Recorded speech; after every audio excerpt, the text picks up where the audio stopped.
Jaguars Postgame is brought to you by Farah and Farah, Baptist Health, and by TIAA Bank. Jaguars Postgame, presented by Florida Home AC, starts right now. Welcome in. Jaguars Postgame, presented by Florida Home AC. Final score, Jaguars 26, Colts 11. JP Shadrick, Mike Dempsey, Fred Taylor is coming up.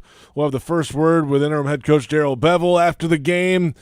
It has been a long, long time. They snapped an 8-game losing skid with a win in the final day of the season, and now the Colts are watching intently this Pittsburgh-Baltimore game. It's tied 13-13 in overtime to see if they'll have any life left at all. They need a Pittsburgh loss to stay alive or a Baltimore-Pittsburgh tie to stay alive. Which is possible, being that they're in overtime right now. But, JP, the Jaguars saved the best for last in such a big way this year. It was, to me, their most impressive victory because they scored points and played well defensively. You had probably the signature play of the season for Trevor Lawrence, taking that high snap, able to corral it, roll out to the right, calmly throw a touchdown to Marvin Jones. He had a multiple touchdown game without a turnover, which we hadn't seen out of Trevor Lawrence this year. Look, you're talking about a ragtag bunch with what was left for the Jaguars in a lot of spots today. But they went out there and they dominated a team that came in with a ton to play for. I mean, really, from the opening whistle of this football game, and you talked about it at halftime, first time since week 2, they're able to go down and score a touchdown on their opening drive. And the icing on the cake is the Detroit Lions beating Green Bay and keeping the Jags at the top of the draft. So the Jags fans get a win. They don't have to temper it by going, yeah, but we lost the top pick. No, you get it all, right? I mean, like, you don't want the top pick in the draft, but when you're in this position, you do want the top pick. But you get to go home feeling great. You get to stomp on a division rival today, and you get to see your quarterback play probably his best game. It wasn't gaudy in terms of the numbers, right? He had over 200 yards passing at the half, very few passing yards in the second half because that was the game plan. They didn't need to do a whole lot there. They just tacked on field goal after field goal after field goal, didn't make the major mistake, and the pass rush showed up. I mean, JP, I'm ecstatic for this football team, for these players, for Trevor Lawrence, for this fan base, for everybody associated with it. You've got the best possible set of outcomes that you could have gotten today. Absolutely. Everything lined up today for the Jaguars. You mentioned it, though, the early drives, 12-play drive to open the game. Trevor Lawrence was 8 of 8 on the drive, including a touchdown pass to make it 7-0. And then they had a 5-play drive and had to punt. Then they had an 11-play drive, field goal, 11-play drive, field goal. Long drives to churn up clock. And at halftime, it was 13-3, and the Colts had touched the ball only 3 times, 3 possessions in the first half, and the Jags had a 2-score lead. They got a sack fumble to open the second half. Jags had on another field goal and just kind of kept stretching this game out. Yeah, I mean, they kept putting it out of reach, and, you know, you're always worried, right, when the other team gets that big play or whatever and it gets that quick strike. But the Jags defense rose up. They had a goal line stand today and were able to stuff Jonathan Taylor. They stuffed him a couple of times on fourth down. I mean, what a magnificent job this defense did today. And Carson Wentz helped him out. Carson Wentz was shaky as can be out there on the football field. But regardless, I think the Jags forced him into a lot of mistakes today. Carson Wentz threw it 29 times. Only the third game they've lost out of 12 in which he's thrown it 34 or fewer times this year because they've been able to rely on that ground game so heavily, particularly in the second half of the season. With the exception of 1 or 2 runs, Jonathan Taylor was really corralled today. 15 for 77 is the final tally. So, statistically, he averaged 5.1 yards per carry. If you watch this game, you know he did not have that kind of impact on the outcome. Jags win it 26-11, the final score over the Indianapolis Colts. The Jags will finish the season 3-14. The Colts are 9-8, and they are awaiting the result of this Pittsburgh-Baltimore game. 5:18 to play in overtime. Baltimore had to punt it away. The Steelers have the ball, but it's 3rd and 7 from their own 31-yard line. And if the Steelers win, the Colts are eliminated for sure. If the Ravens win, the Colts are alive for now. They needed a couple other things later in the day to happen as well, and the Steelers just got a first down to move the sticks. So we'll keep you posted on that football game. Let's take our time out. We'll come back in a moment. Fred Taylor due to join us. We'll hear from Darrell Bevell, interim head coach as well. We are off and running. It's Jaguars postgame on Jaguars Radio. Are you suffering from shoulder pain? If you have clicking and popping in the shoulder joint, persistent pain that intensifies with use, an inability to lift your arm over your head, or a tingling, burning sensation in the shoulder, elbow, or wrist, waiting to see a doctor could make your injury worse. Baptist Health and Jacksonville Orthopedic Institute have innovative and effective treatment options available right now to relieve your pain and restore your mobility. Don't wait. Call 904-JOI-2000. Are your heating and cooling costs extremely high? Do you want to extend the lifespan of your heating and cooling system investment? If so, Florida Home Air Conditioning is ready to help you save some money. Schedule your annual AC or heating system tune-up today with Florida Home Air Conditioning for only $59. Florida Home Air Conditioning, official air conditioning partner of the Jacksonville Jaguars. Call 855-FLA-HOME. License number CMC 1250399, CFC 1430664, EC 130-08557. When it comes to water, choose our team, the winning team. Choose CGC Water Treatment. CGC Water Treatment works, and it works for DG too, former Jags QB, David Garrard. If you're not filtering your water, you are the filter. Don't be the filter. Discover the Kinetico difference. Call CGC Water Treatment at 844-CGC-JAGS or visit cgcwater.com. CGC Water Treatment are proud partners of the Jacksonville Jaguars and your local independent Kinetico dealers. Headquartered right here in Jacksonville, CSI Companies is one of the fastest growing workforce solutions companies in the nation. As a proud partner of your Jacksonville Jaguars, CSI has the resources necessary to scale with any enterprise, yet they are small enough to maintain the agility, personal service, and remarkable experience they've become known for over the past 3 decades. This is your workforce and your business reimagined. Visit CSICompanies.com to learn more.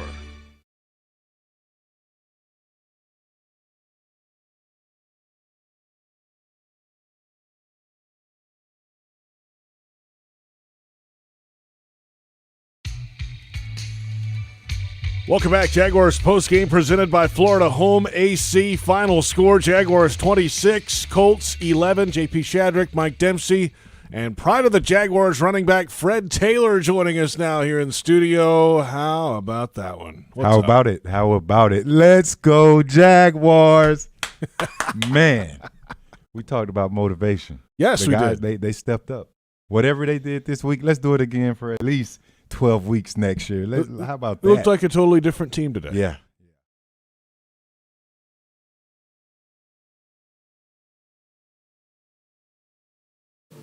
Sorry.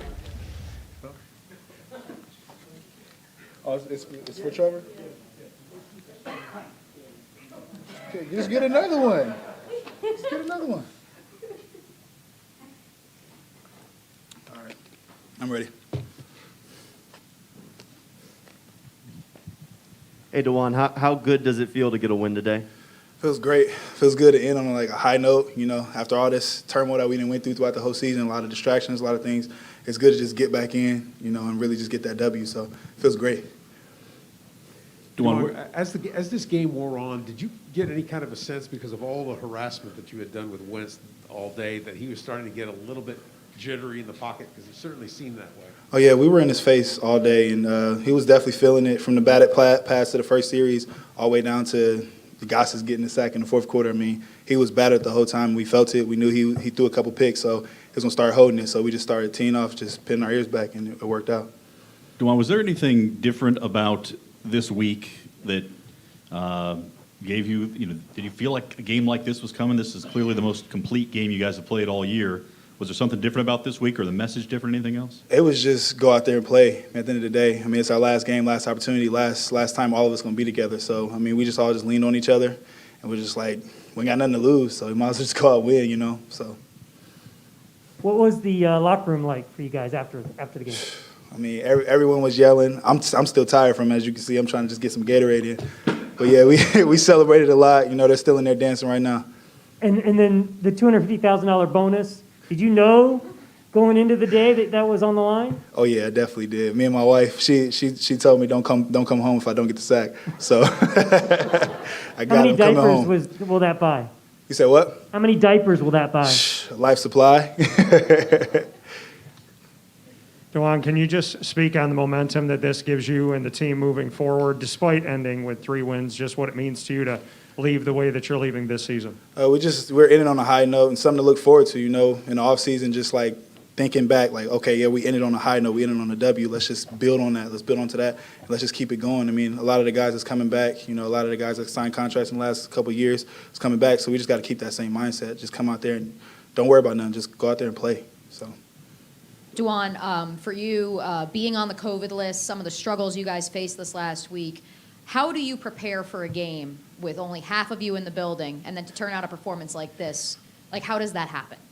I mean, we've been playing football for a long time. It's just kind of like you just get out there and you play. As long as you make sure your body's up to par. I mean, like for me, I came in on Thursday, didn't really practice, tired. I just got with Schleg. We ran some sprints, tried to just get my blood flowing and, get my heart going. So, I mean, that's all it was. It's just making sure that your body's ready when you come back out there. So, DeJuan, the younger guys on defense made, Tyson's been Tyson lately. Andre Cisco made some plays, but Jay Tafele caved the line in a few times and got in there and everything. So how much does it do your heart good to see those guys playing well? It's great. I mean, just seeing all these young guys coming in. We got a lot of young guys and a lot of guys. It's like they're ballers. We got a lot of young ballers. So I mean, just to see that they're killing it out there. They're not flinching when there's pressure. That's huge, and that's going to be huge for next year too. DeJuan, I'm back over here. Okay. Obviously, this team will have a new head coach next year. It will have presumably new coaches. What did this group, this defense, say today to whoever that new coach is, and what this group may need and what it can offer to a potential head coach? It's letting them know that we got playmakers over here. After all the things we went through this whole season, even last game when they put up 50 on us. I mean, just showing them that we willing to fight back no matter what. Whoever we going against, whatever O-line. Apparently, they were saying that this is the best O-line. We came out there and dominated. So that's just showing whoever comes in here, you're going to get a solid group. Just wanted to ask you not only got a victory, but you also landed the number 1 pick. Can you just give a reaction to achieving both of those today? I mean, it's bittersweet. That's a hard question right there. It's different. We won. It's good, but at the same time, we're still rebuilding. So that's going to be huge. Going forward, whatever we end up doing with it. I trust the front office, and I feel like we're going to be able to turn this around really soon. Hey, DeJuan, you've been through a few off seasons in your career. Is there such thing as taking momentum into the off season, and could a win today help with that or achieve that? I mean, definitely. I mean, I know for me, each off season's the same. I take 2 weeks off, and then I'm back in the gym before February. So, I mean, for me, it's the same thing. But I mean, for other guys, especially younger guys, just knowing that we can do something. We can do something with these guys, and them just working in the off season, just knowing that we can come out there and get a dub. Good. All right, appreciate you.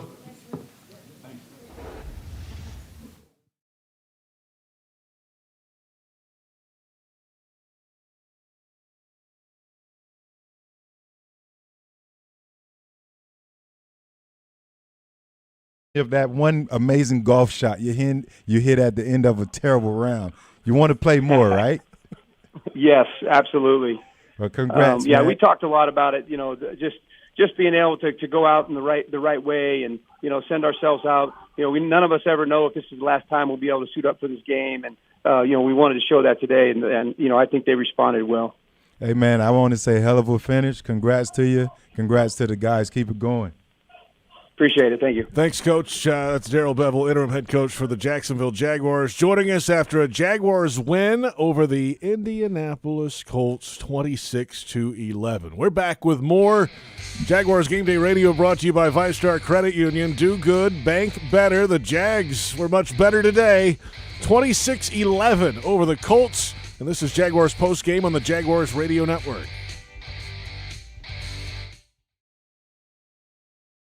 America, the future belongs to everyone. So we built the trucks of the future for everyone. Ford F-Series, America's best-selling trucks for 44 years straight. Built for performance and capability on and off-road.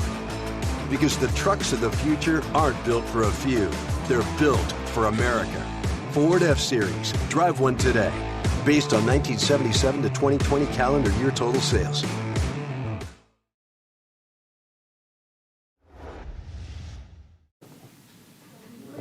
Let's go. Hey, Daryl, congrats. Could you just talk about what you guys had to go through this week to kind of coax this kind of effort out of a team? Because you guys could have easily gone out there, and if things didn't go well early, you can sort of let it go. But can you just talk about getting off to that great start and pushing it on for 60 minutes? Yeah, I talked all week just about, all the many reasons why, we should play this game and we should go out and play with this game with heart.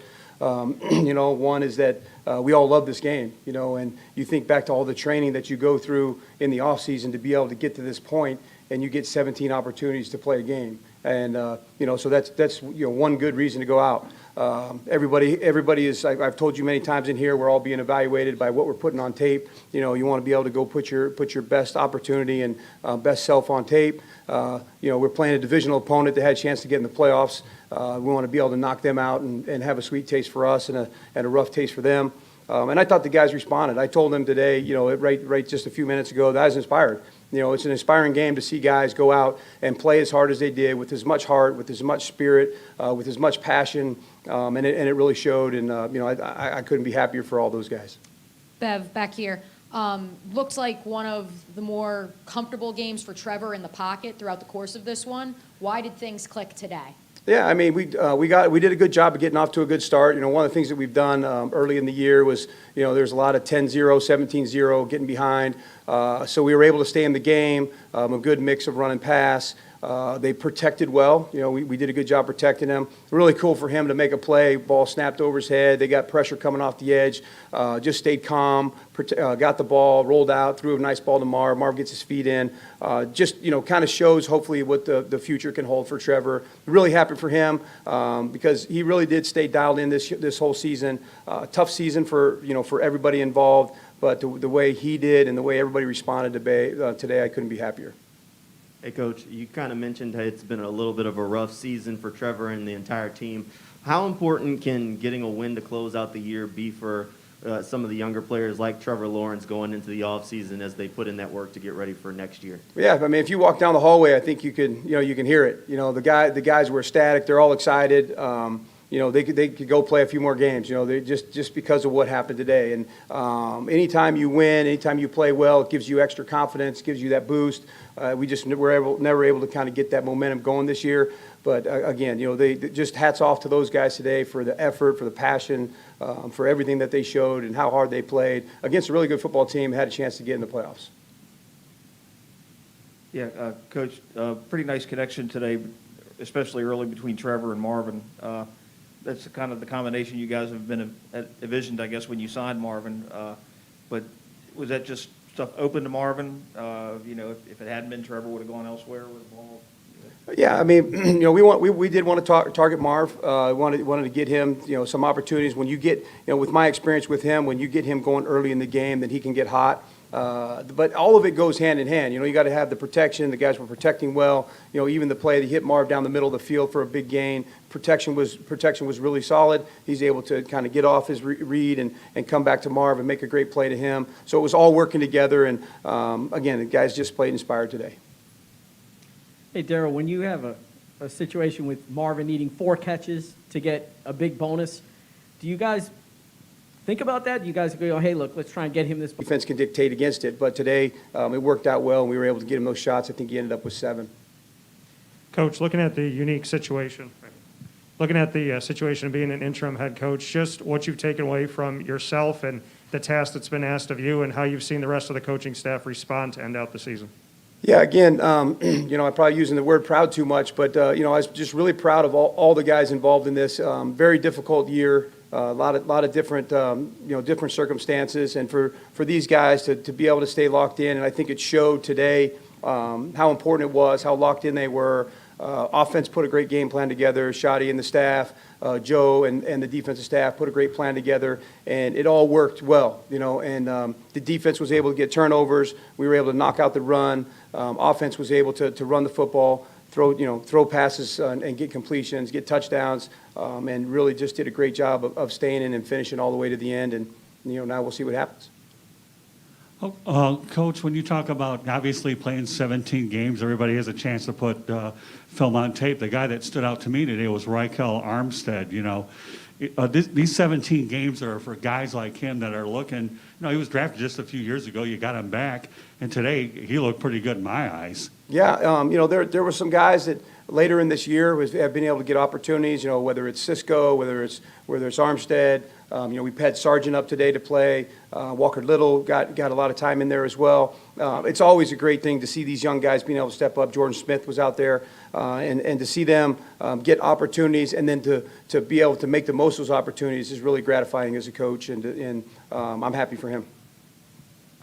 Bev, just kind of building off that. Rykel Armstead, obviously, spent time in the hospital, had myocarditis. For him to do what he did, beyond just, making money down the road, what did that say about him as, in the short time you've known him, and what do you think this meant to him? Yeah, I mean, it's amazing sometimes these stories that these guys go through, and, the story for him with the COVID and all the stuff that, how bad it was for him, and it hit him. Obviously, he got cut right when we got here. And then to be able to come back and play like that, I mean, it's exciting, and it shows the fortitude that these guys have, and how much they love this game, how committed they are to it, to fight back from what he did, and then be able to go make those plays out there. Just think it's really cool. Coach, you mentioned the Colts had a lot to play for today. How much does that actually matter to players in the locker room? What the other team is dealing with, or what they might have by winning a game?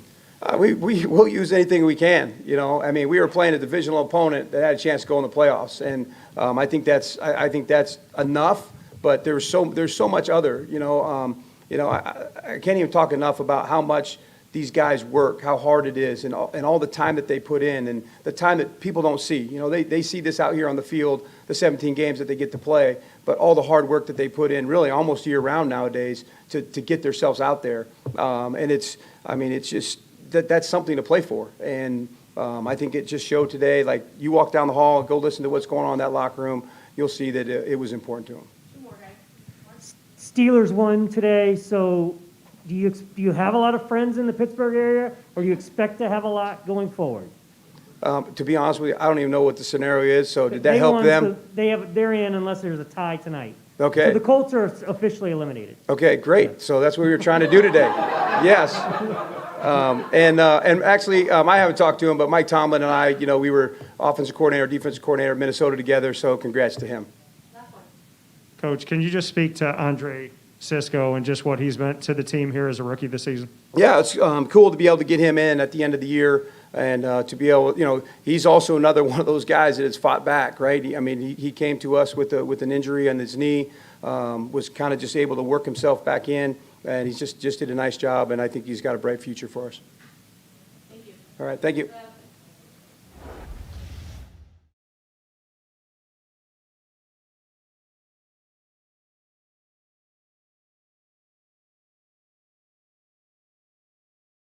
11 in week number 18. Jaguars postgame presented by Florida Home AC. Call Florida Home AC today, official air conditioning partner of the Jacksonville Jaguars. This is Jaguars postgame on Jaguars Radio.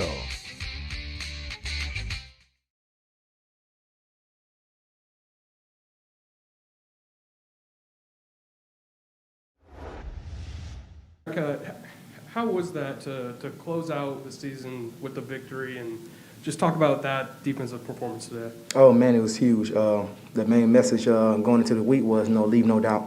Understand you still got one more game to put it on tape. We're not sure what's going to happen between the staff, the coaches, the players. But understand you got one more chance to put it on tape. Leave no doubt, because you never want to be that guy leaving the season saying, "Man, I just wish on this play I would have did a little bit more."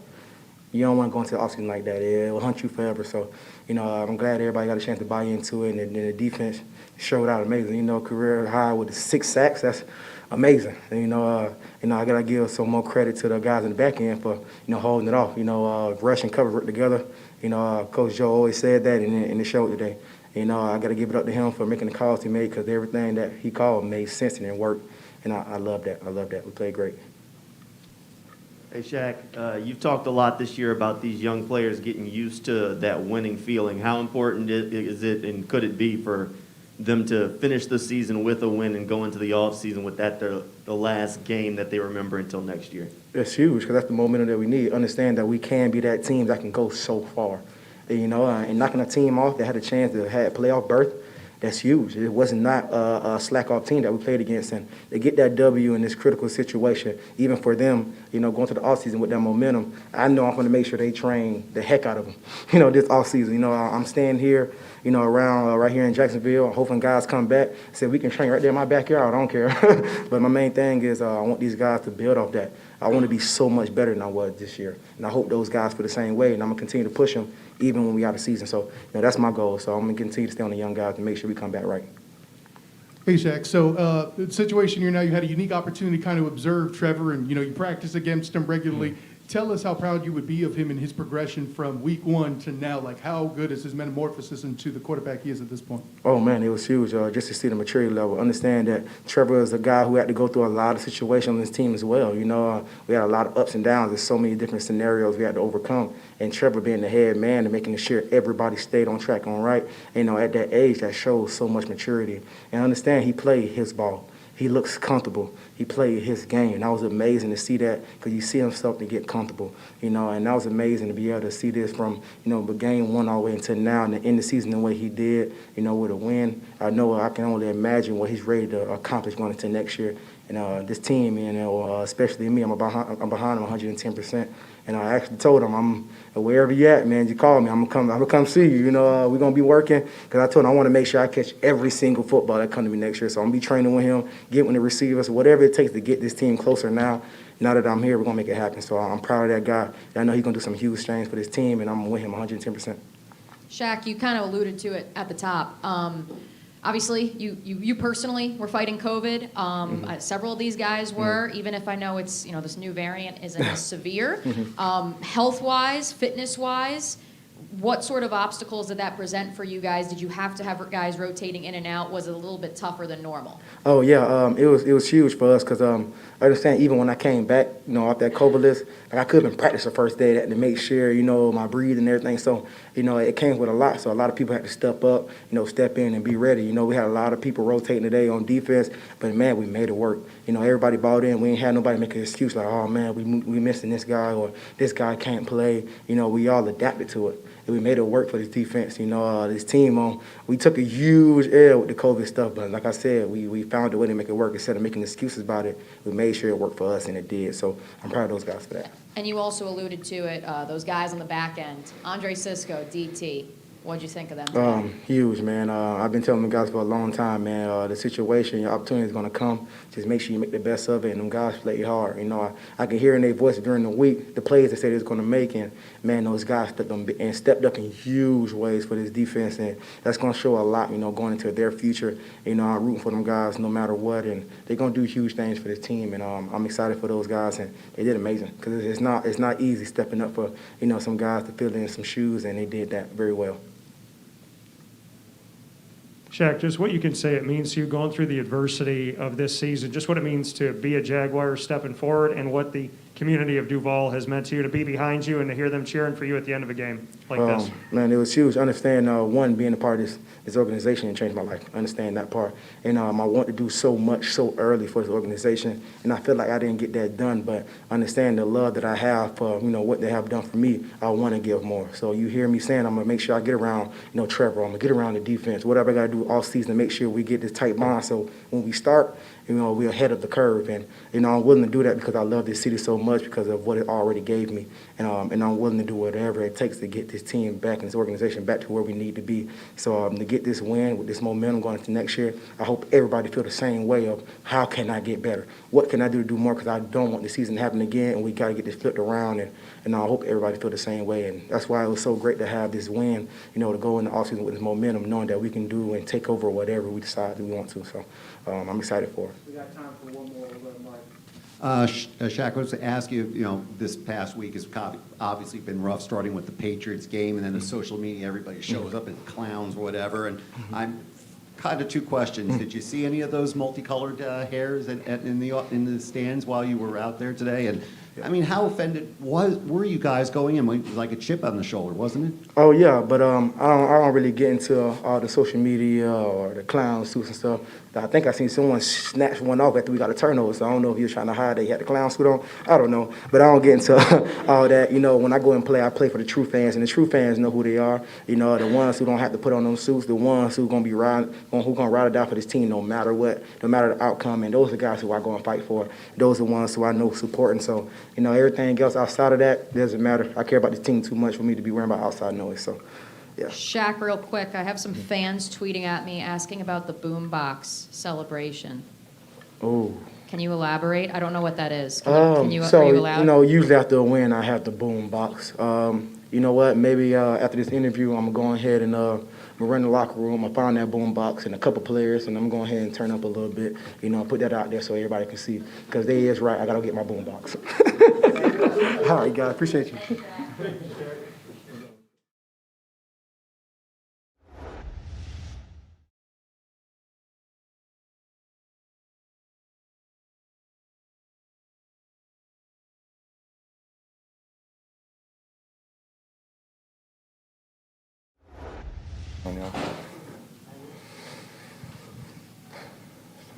Hey, Adam, can you talk about the defensive line's performance today? 6 sacks. I mean, incredible, right?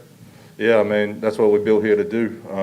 We got great edge guys, great interior guys, and, our secondary played lights out today. I mean, I think they had 240 total. So, total defense, we just came out and did what we had to do, man. And, it's a bit disappointing that, it's the end of the season and, you finish on a game like that, but it's also a lot to build off division game and to knock them out and, a lot to build off coming into next year.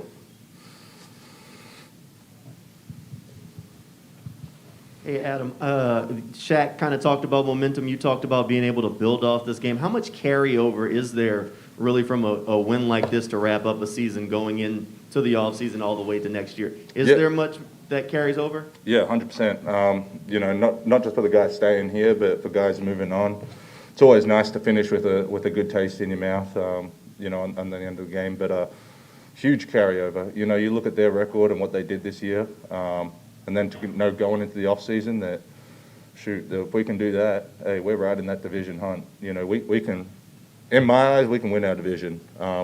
Doesn't matter who, doesn't matter when. We can line it up, and if we play like that on defense, it's going to be a long day for any offense. So it's right there, and we see it in the building. So it's now just developing that consistency over the off season, over the the break, and coming back next year guns blazing, do it all again.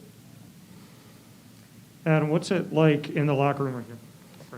In the locker room after a season like this, but to get this victory and to knock out a divisional opponent from the playoffs, just what that atmosphere is like and what you feel from this team and your teammates as you step forward. Yeah, it's a tough one, man. Because you're obviously elated for the game that you just had, but it's also disappointment for what could have been this year.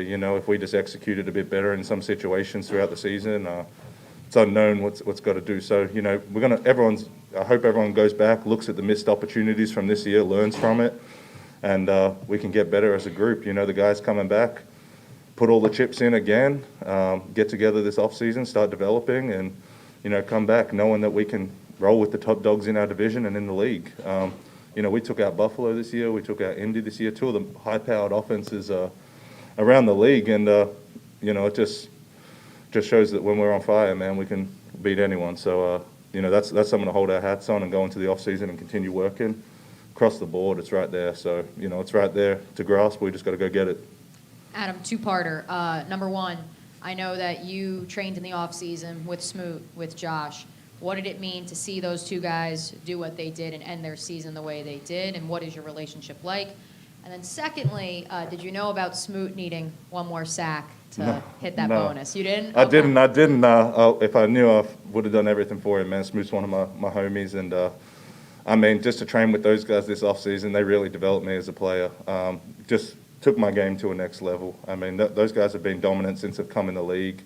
I know a spotlight's just been put on him a bit more this year, but you turn on Smoot's film, probably the most unblocked DN, is destroying these tackles.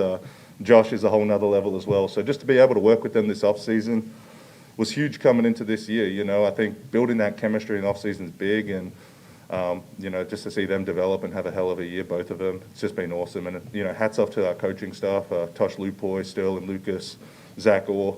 All the guys helping out in the D-line room. I mean, some of the games this year, without them, it's a team. So, it's been a hell of a year for those guys personally, and they helped me with my year as well. I feel like I had a decent year, and, that's kudos to them for doing their jobs and us working as a unit.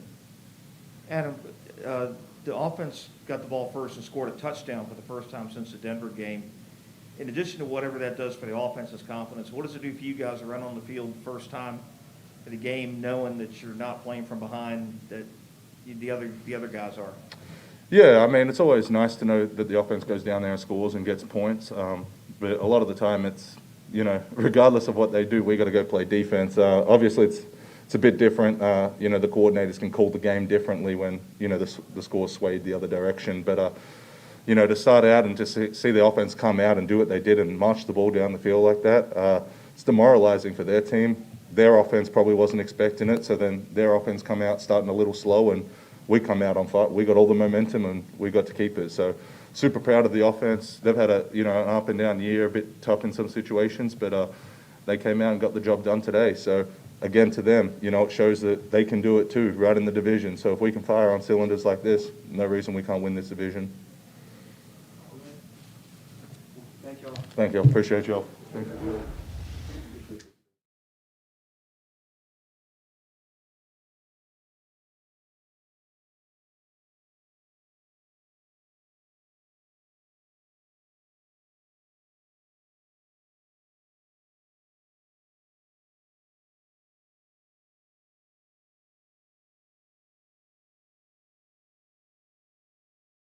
To our members, because at Navy Mutual, our highest commitment is to you.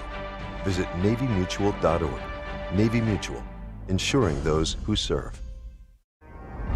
It's a force that can't be contained, propelled by purpose, pride, and the power to protect. When winning isn't just the mission, it's your passion. You pursue it. You make power plays. You pick your team. At Farrah & Farrah, we deliver game day energy 24/7. Jacksonville. Welcome back. Jaguars postgame presented by Florida Home AC. Final score, Jags 26, Colts 11. The Colts have been eliminated from the playoffs, and I got to pass along a pretty funny tweet from Jaguars return specialist and wide receiver, who was the big playmaker earlier in the year, who is out for the season. Jamal Agnew, about 45 minutes ago, said that next episode of Hard Knocks is going to be sad as a blank, but fantastic tweet, and he's right. Oh, they're big sad, man. Are you kidding me? Every time there was a shot of the Jaguar crowd, we've got the in-stadium shot here, which is not the same exact one you see on television. Although those Colts fans were mopey as could be. Oh, yes. I mean, they're losing their minds right now up in Indianapolis. Unbelievable. Couldn't happen to a nicer bunch. Unbelievable. Let's get to a TIAA Bank stats check. TIAA Bank turned potential into progress. And we start with the total yardage today. The Jaguars outgained the Colts 318 to 233. Rushing yards, 101 for the Jags, 94 for the Colts. Yes, 94 rushing yards as a team, 77 of those. Hello. How's it going? How y'all doing? Hey, Tread, just how did it feel, first of all, to get this win today? I mean, you guys have been fighting for this for a while.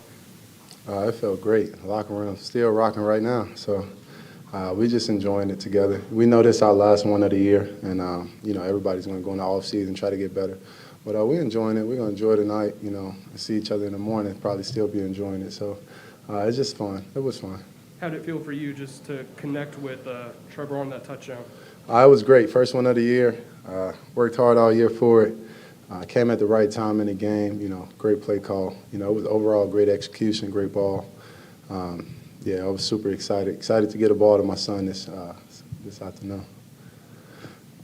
What does this do for your long-term future here? Or do you think that this will help you maybe sign here going into next year and keep it going?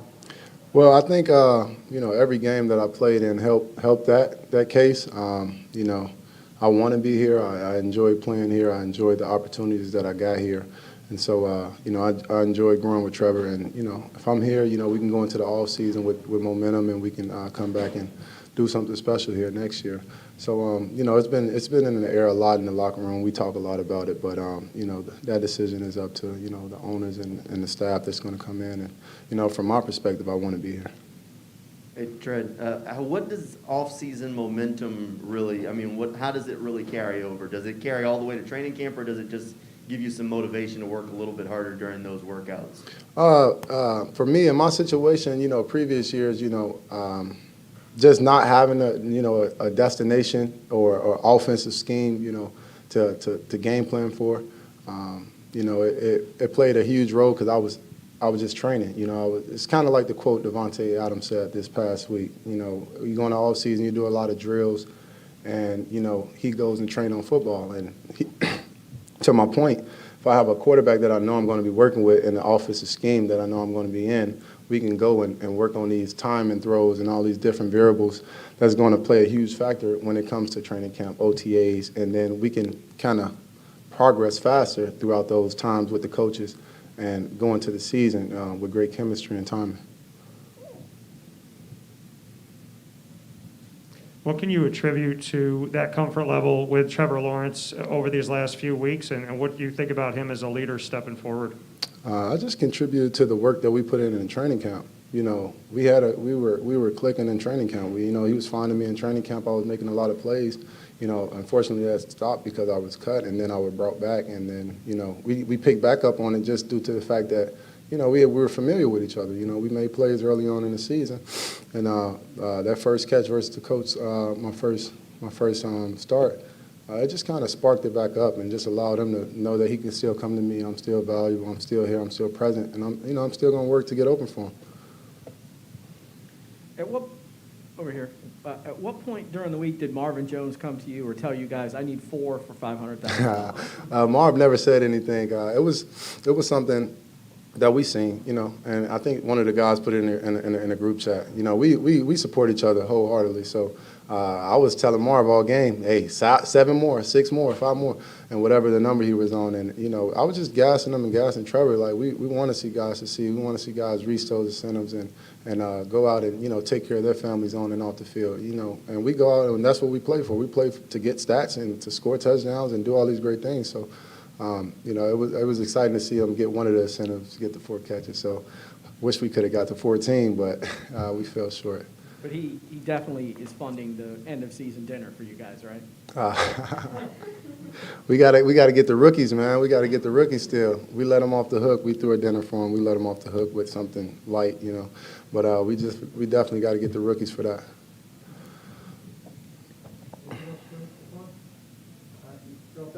Go Jags. Intensifies with use, an inability to lift your arm over your head, or a tingling, burning sensation in the shoulder, elbow, or wrist. Waiting to see a doctor could make your injury worse. Baptist Health and Jacksonville Orthopedic Institute have innovative and effective treatment options available right now to relieve your pain and restore your mobility. Don't wait. Call 904-JOI-2000.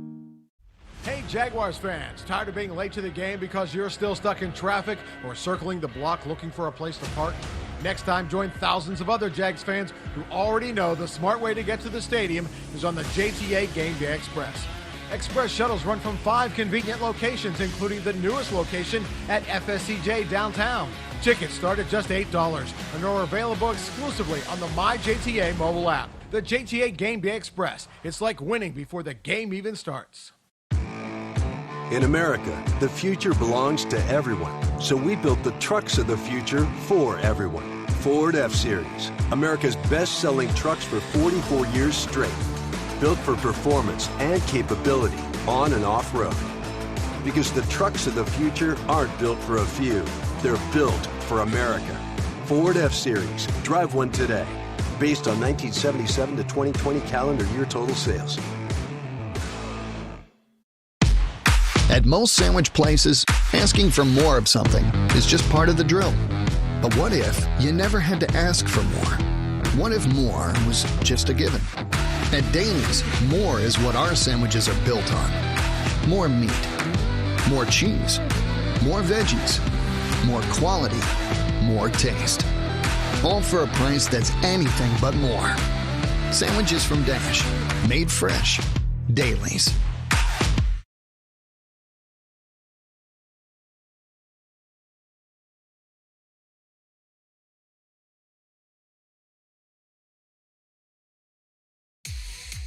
Jaguars postgame continues. Let's pause 10 seconds for station identification on the Jaguars radio network.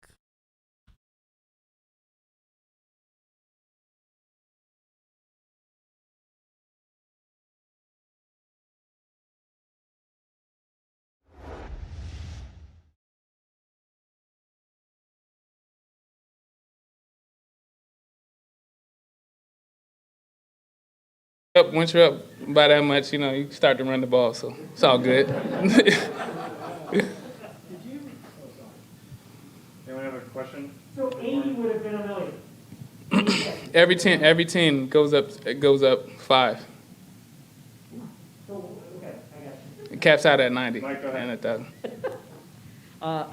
Did you tell Daryl or Trevor about that? No, I think everybody knew. I didn't even have to say anything. It was all over social media, and I'm not on social media, so that was like the topic of the team. So I think the message was pretty clear. But, I mean, how cool is that, though, that there were, like, Daryl Bell was in here saying, yeah, we love to get guys that stuff. Oh, of course, it's good because you hear a lot of stories, and I've know a lot of stories of people that don't get it. But hey, you just go out there, and my thing is go out there and be you, and it'll happen. So so it did. We got the win. So Would you like to share one of those stories? no, because that's for somebody else. I don't.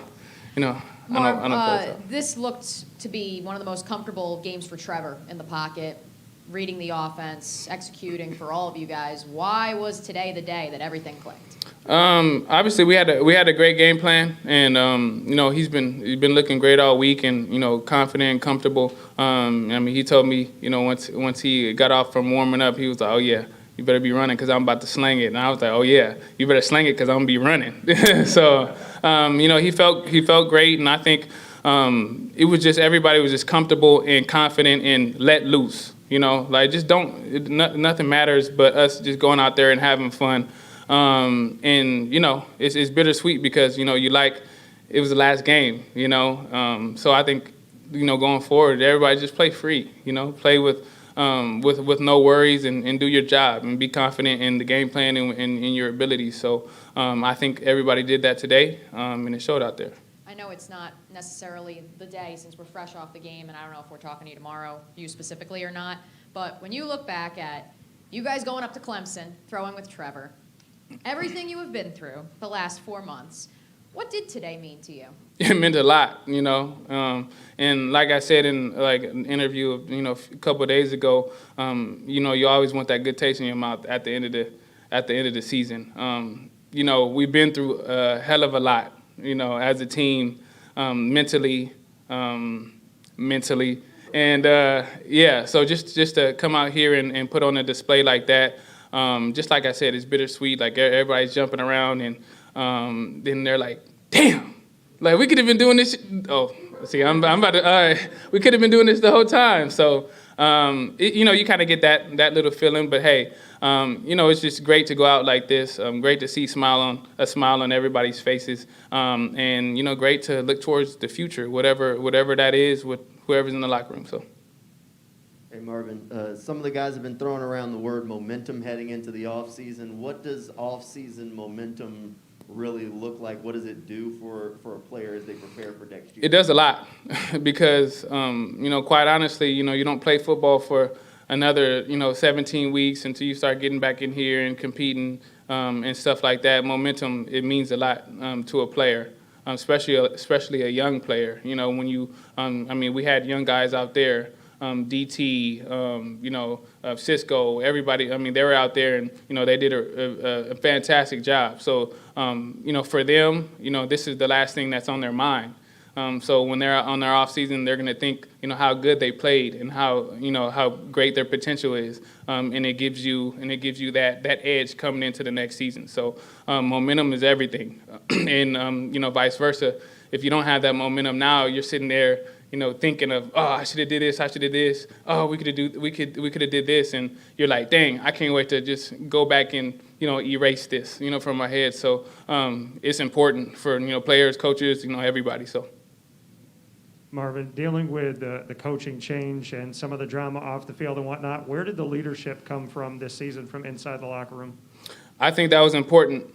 What we dealt with this season, nobody, in their right mind would have thought, when you came here that was going to happen. So it was great to have the leaders and the people in our locker room that we had to really keep the team together because there was, it was hard, So and I took pride on myself to make sure I can't get in one of those moments to where I'm going off and, because everybody's following me, So it's good for, it was good for me and a lot of leaders on this team to really just keep the young guys and be like, hey, this is not the NFL. Don't think this is like the NFL. Like we have to. This is what you do. This is what you do. Follow me in this, and like don't do this and do this, and follow here and stuff like that. So the leaders on our team within the locker room did an amazing job. With the circumstances that we had and all the challenges that we had, facing, internally and externally. So I tip my hats off, to everybody in the locker room, the OG. I guess I'm the OG, and the youngest person. Just sticking together and having fun together. So, boom, y'all take care.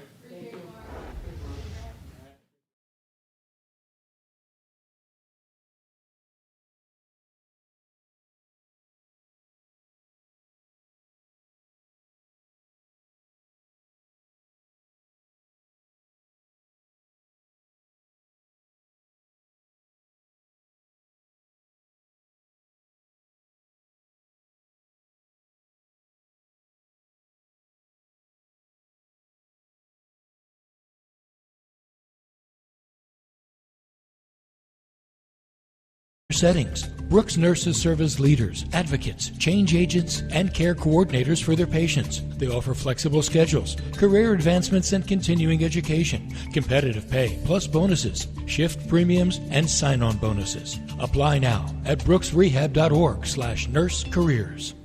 Touchdown at Jaguars away games when you fly nonstop from Jacksonville International Airport. Join the Jaguars at Houston, Cincinnati, Indianapolis, and Los Angeles. Taunt the other teams in Nashville, New York, and Boston. When you fly nonstop from Duval, on-airport parking will punt the stress from your travel itinerary. Garage facilities offer defensive coverage from the weather and are a 50-yard dash from the terminal. And economy lots are now open at just $6 a day. To learn more about nonstop flights and on-airport parking, visit flyjax.com.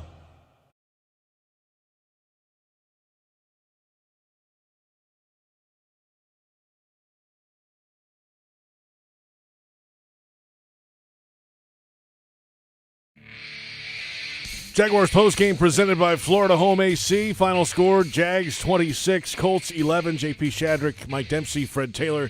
Time now for the Baptist Health Injury Report. Baptist Health, changing healthcare for good. A couple of names on the list today. Ben Barch came out for a bit, ankle issue, went back up in the locker room, and then came back in the game and finished out the game. Rykel Armstead in the fourth quarter was banged up after a lengthy run. That's something you don't want to see going into the offseason, obviously. And then we know, of course, about the big injuries that are season-ending already.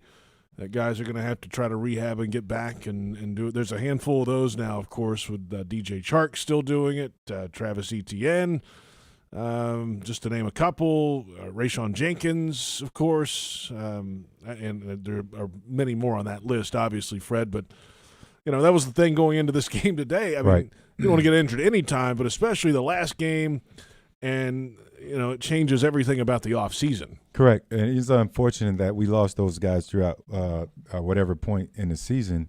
I guess the good thing, if you had to try and point something out, was, we got an opportunity to see some other guys. So when you're talking about evaluating going into the offseason, here you have a few plays here and there from some of the guys that either you drafted or brought in here. Cisco today, he got some action. He forced the fumble. In his last game, we have been waiting to see Cisco get out there. And I can tell you this, guys, having been in the locker room and the training room after the last game of the season, you try your best to not get injured, and you try your best not to let them know you're injured because you don't want to have to stick around too long and have to endure, going to the training room before you can officially check out and enjoy your off season. So a lot of these guys are going to probably say, I'm not hurt. And so they can go and forget about this season and go on vacation somewhere. If you want a glimmer of good news, it doesn't directly impact him, but with James Robinson tearing his Achilles, it is crazy to see that Cam Akers is playing today after he tore his Achilles in the preseason. I mean, that's usually one that shutting you down like a 9-month kind of situation, and the fact that he's out there, everyone's different, everyone heals differently, but maybe there's some hope that James Robinson can be able to play unencumbered by the time training camp rolls around. Yeah, that's what we hope and expect for James, because sometimes those can even be career-ending, or at least you don't tend to come back the same. You see them more in basketball, but here in football, the more physical sport, man, those things can go either way. So we're all here praying for James to make a speedy recovery. Final score, 26-11. The Jaguars over the Indianapolis Colts. And Jaguars Game Day Radio is brought to you by ViStar Credit Union. Do good, bank better. We're back with the Kingfish Pest Control defensive play of the game. And our final thoughts for the season after this is Jaguars Postgame on the Jaguars Radio Network. It's a force that can't be contained. Propelled by purpose, pride, and the power to protect. When winning isn't just the mission, it's your passion. You pursue it. You make power plays. You pick your team. At Farrah & Farrah, we deliver game day energy 24/7. Jacksonville. It's been around longer than your quarterback. When you put it on, everyone knows it's game time. So legendary, it deserves its own Hall of Fame. Members-only jackets. Undeniable quality and style for over 45 years. Scratch and claw your way over to membersonly.com.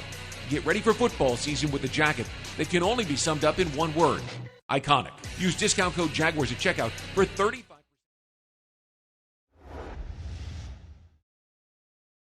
And ladies. Hey, Trevor, was there a part of you after this game was over that said to yourself, gosh, where was this all year? I think everybody was kind of saying that to themselves. Not where was this, but just it's always I guess mixed emotions. I wouldn't say always. Today was mixed emotions of we finished the way we want to finish, and you can't ever go back. And that's something I've learned is you got to do everything you can in the moment because you can't go back and change it when it's done. So you don't have regrets, but you do have that feeling of just, man, we could have been doing this all season. And it's disappointing to look back and think that, especially some of the close games we lost, and then just games where we didn't play well, but just to think that, that's who we are, that's what we can do, but you're not that unless you do it week in and week out. So, but honestly, more so than that, just the confidence that this builds, going forward. Like that's a good football team that we just beat and really dominated the game, and just really proud of our guys. Everybody was locked in. This could have gone two different directions. Could have gone like today, or could have gone really bad, knowing that tomorrow starts the off season. We're not playing for the playoffs. This is our last game. Going to see a lot of different faces, like just knowing all those things, and to have a group that really comes out ready to go, locked in, and dominates the game, especially you're playing against a team that is playing for everything. That they win this game they're in, the stakes don't get higher, and just to come out and dominate, it feels really good to finish the season that way. At what point did Marvin Jones come to you and say, I need 4, and I need them soon as possible? We joked around about it. I was pretty confident I was going to get him his 4, so we worked out a deal. He gives me a small percentage of that, and then I'm just kidding, no. But no, we kind of joked around about it. But Marvin, the type of player he is, he's going to get 4 if we play the way we should. So wasn't really concerned. And how cool is that to have something like that at stake and be able to, take care of a guy? It's great. Marvin's a guy who works super hard. Obviously, he's in year 10 for him, been through a lot, and it's been a tough year, obviously, for both of us. Just we wanted things to go better, wanted to have better years and win more games, all those things. And just to, it's a cool way to be able to finish it. And just honestly, it's just me doing my job. He got open. The coverage determined who gets the ball, and he gets it. But, yeah, it's definitely nice to be able to do that for him. Trevor over here. First, I want to congratulate you on an amazing conclusion to the season. You look real good out there with your final game. Thanks, man. As well, I just wanted to ask, what's your biggest takeaway from this season, like the difference between college ball and now you're in the NFL, and what do you think you could really improve on going into the next season?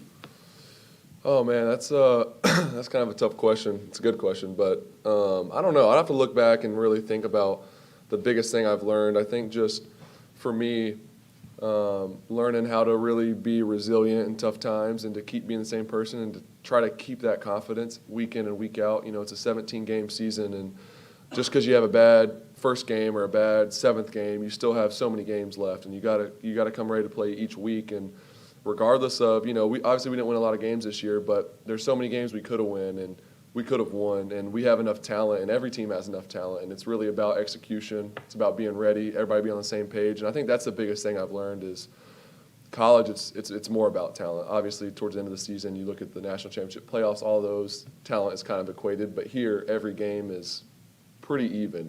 Any team can win any given Sunday, and knowing that, I think that's something valuable that I've learned, and just preparing the same way each week. And I think I've done a good job of that this season, but even just more emphasis on that and realizing it doesn't matter who we're playing. We really got to be locked in because, like I said, anyone can beat anybody. Hey, Trevor, you're heading into your first NFL offseason. You finished the year on a high note. Do you believe in momentum going into the offseason? Is that a thing for you?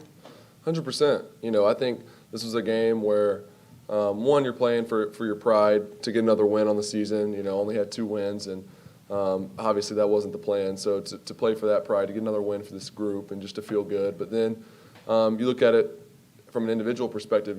Everybody wants to show what they can do. You want to show your value and what you can add to an organization, whether that's here, whether that's somewhere else. And for everyone to do that, to play for the team, to play for themselves, you're playing for everything. And that's how it should be every week. And just to do that and execute and have success, it feels good. But yeah, that's definitely some momentum we want to build off or build on this offseason. Trevor, Marv said pregame you came up to him and you said you were ready to sling it. I don't know if you've done that previous pregames, but why was today the day that, at least in my opinion, I think several others of us here, you looked the most comfortable as you've looked in weeks? Why did it feel that way pregame? Why did it look that way following this win? Yeah, I think there's a lot of things that go into it. I've said that to him a few times throughout the season, not a ton, but just we talk. Me and Marv have a great relationship. We talk a lot, but one, it's 78 degrees in January in Florida. It doesn't get much better than that, and you've got a team coming from Indianapolis. That was probably a little bit of a surprise for them. It was a little hot today, so we just kept going and going and going. So it was cool to see that. But then just this week, I think I did a good job of just calming myself down, preparing, obviously like I do every week, but preparing the right way and really not letting anything get in my psyche and just trying to be myself and really play the way that I know how to play the way that got me here. And, there's been flashes of it this season, but it's all about consistency. And I really wanted to finish the year with confidence and just show, hey, this is who we can be, this is who I can be, this is who I am. And then just, like I said, I think confidence is so important, and it was a good week. And why denim? Oh, I don't know. Last game of the year, denim seemed appropriate. Just got this outfit in the mail, so that's part of it too. I don't know how to follow that. But did Marvin say anything funny, interesting when he came back to the huddle after he caught that pass that got him the 500,000? No, I don't even know which one was it. Do you guys remember? I don't know. Fourth catch, the one. Yeah, well, I know that. I don't remember. Oh, now Yeah, I don't know.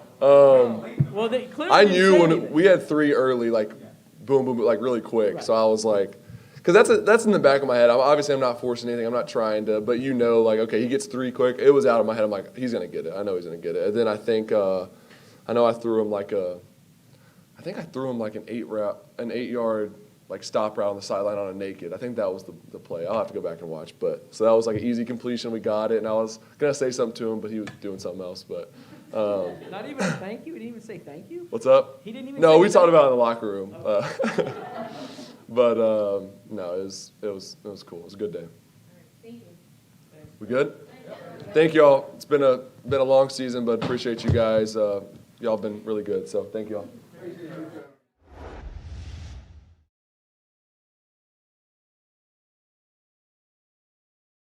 On both sides of the ball, clearly, that they've had this year. Still a little sloppy on some kickoff return coverage out there, JP, but, you can let that slide in victory. And, the 6 sacks, constantly harassing Carson Wentz, forcing him into some bad throws, got a couple of turnovers, didn't turn the ball over themselves.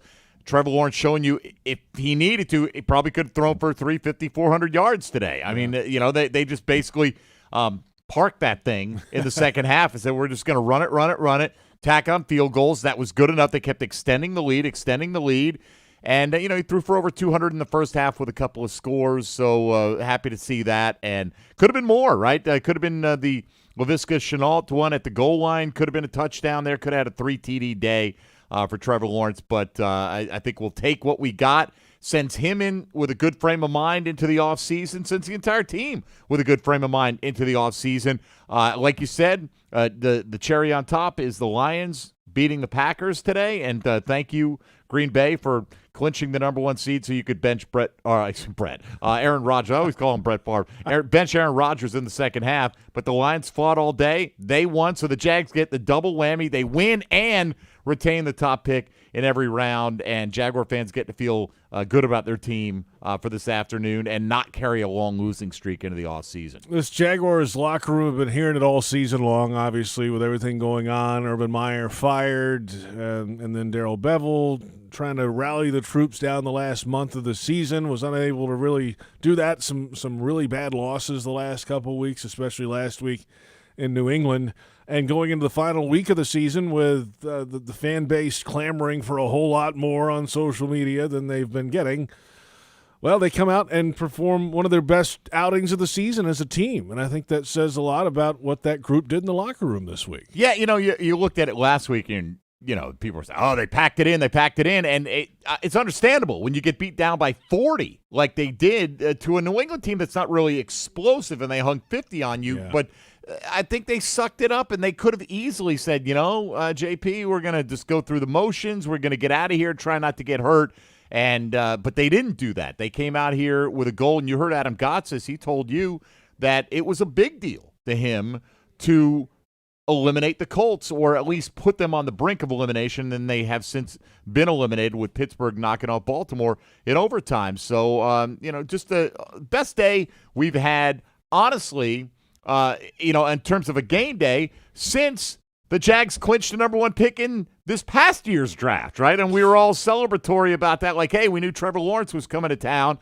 And, look, they had a couple of wins this year, but to play this complete of a football game under the circumstances is hopefully something that's going to carry over. You never know if any of that stuff is, but at least they don't have that hanging over their heads now to take an NFL long losing streak into the offseason for the second consecutive year. Ooh, scoreboard show underway. We're going to be here until a little after 6 o'clock with your calls. 355-NFL-1, the number 355-6351.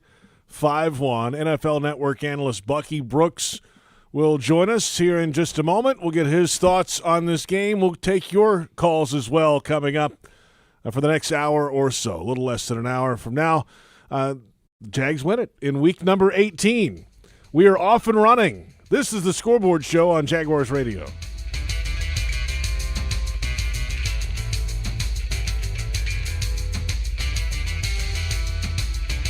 Are you suffering from shoulder pain? If you have clicking and popping in the shoulder joint, persistent pain that intensifies with use, an inability to lift your arm over your head, or a tingling, burning sensation in the shoulder, elbow, or wrist, waiting to see a doctor could make your injury worse. Baptist Health and Jacksonville Orthopedic Institute have innovative and effective treatment options available right now to relieve your pain and restore your mobility. Don't wait. Call 904-JOI-2000. We all want to look and feel our best, so why not take the next step with a consultation with Dr. Patrick Basil, board-certified plastic surgeon. Offering a variety of wellness, skincare, and aesthetic treatment options, you can look better, feel more confident, and transform into your best self. They offer the most advanced, innovative treatments in a modern, patient-centered environment. Learn more at transformjax.com. That's transformjax.com or call 904-222-6262. Healthcare coverage for less? Yes. Now, because of the new healthcare stimulus, you can get better benefits, more coverage, and pay less with a Florida Blue plan.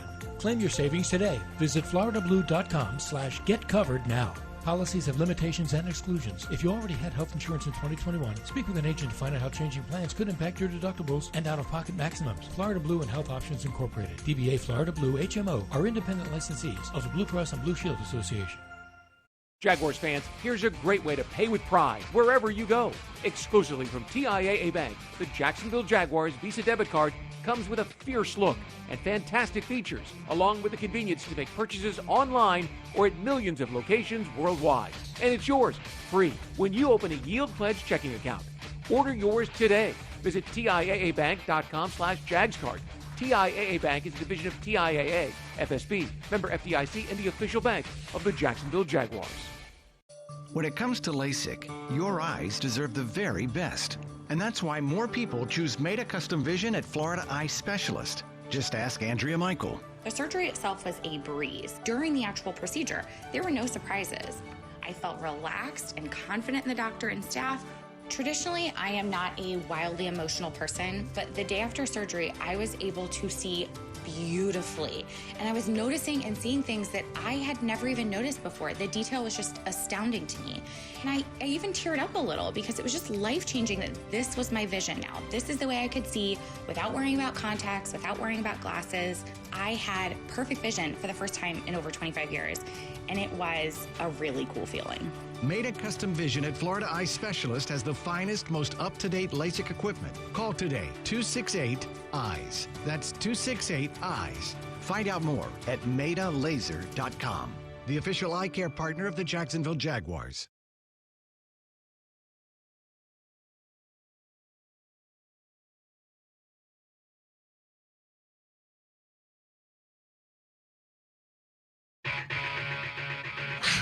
The Jaguars Scoreboard Show continues right now. Welcome in.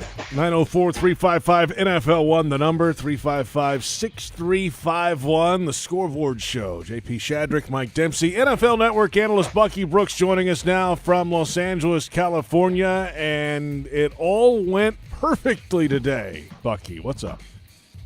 What's up, man? This is just what we talked about, right?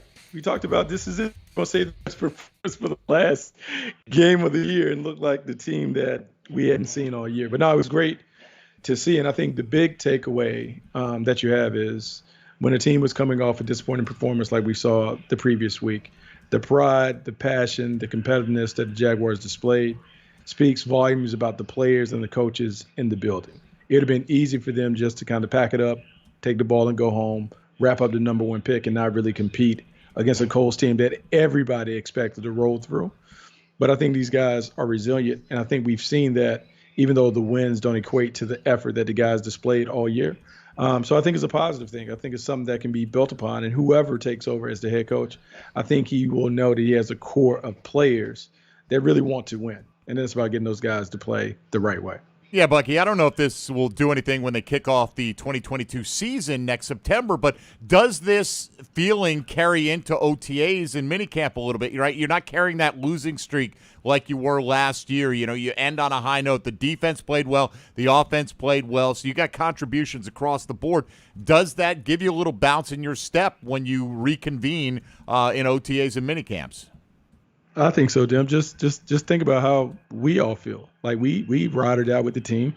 We go up and down with the wins and losses, and the positivity and the little bounce that you have in your step is the same one that the players will have. When they talk about the laughter and the banter in the locker room and the music playing and all that stuff, man, you forget about all those other losses that took place early in the season. Like, this is the lasting memory that you have on this season. And then when you start workouts all over again, I think there'd be a handful of players that'd be able to say, particularly like listening to Trevor talk about how he just learned about the importance of execution and how the talent is all the same. And any given Sunday you can get beat and how you got to pour in and do the right things. I think those are valuable lessons. And I think the fact that they beat a team that should have been a playoff team, I think that's very, very positive, a very positive development going into the offseason. All right, 26-11, the Jaguars win it, as JP told me, the fourth such final score in NFL history. That's right. 26-11's only happened 3 other times in league history. All right, well, we'll take it. It's probably the prettiest 26-11 we've ever seen. Let's go to the phones for the first time here on the Scoreboard Show at 355-6351. Darren on the west side going to lead us off. Hi, Darren. Hey, guys, what a great way to end the season. As a season ticket holder, going to a great game. It was amazing. 2 quick comments. Kudos to the coaching staff for getting this team ready to play when they had nothing to really play for, and the Colts had everything to play for. And just want to get y'all's thoughts on the offensive line. I was very impressed with the offensive line with some of our starters not being out. Being out, and some of the new guys stepping up and playing. Trevor looked like he had time to throw the ball today. And this felt really, really good today, guys. Enjoy the show. Thank you, Darren. What do you say, Buck, about the offensive line play? Look, man, I thought they played really well. I think it's not a coincidence that Trevor Lawrence was able to stay clean, and he responded with his best performance. Getting out to the fast start, like Coach Bevel talked about, was really important. 8 for 8 on the first drive, delivering the ball, getting it out of his hands, getting the ball into the playmakers early. A lot of that was due to their ability to win up front.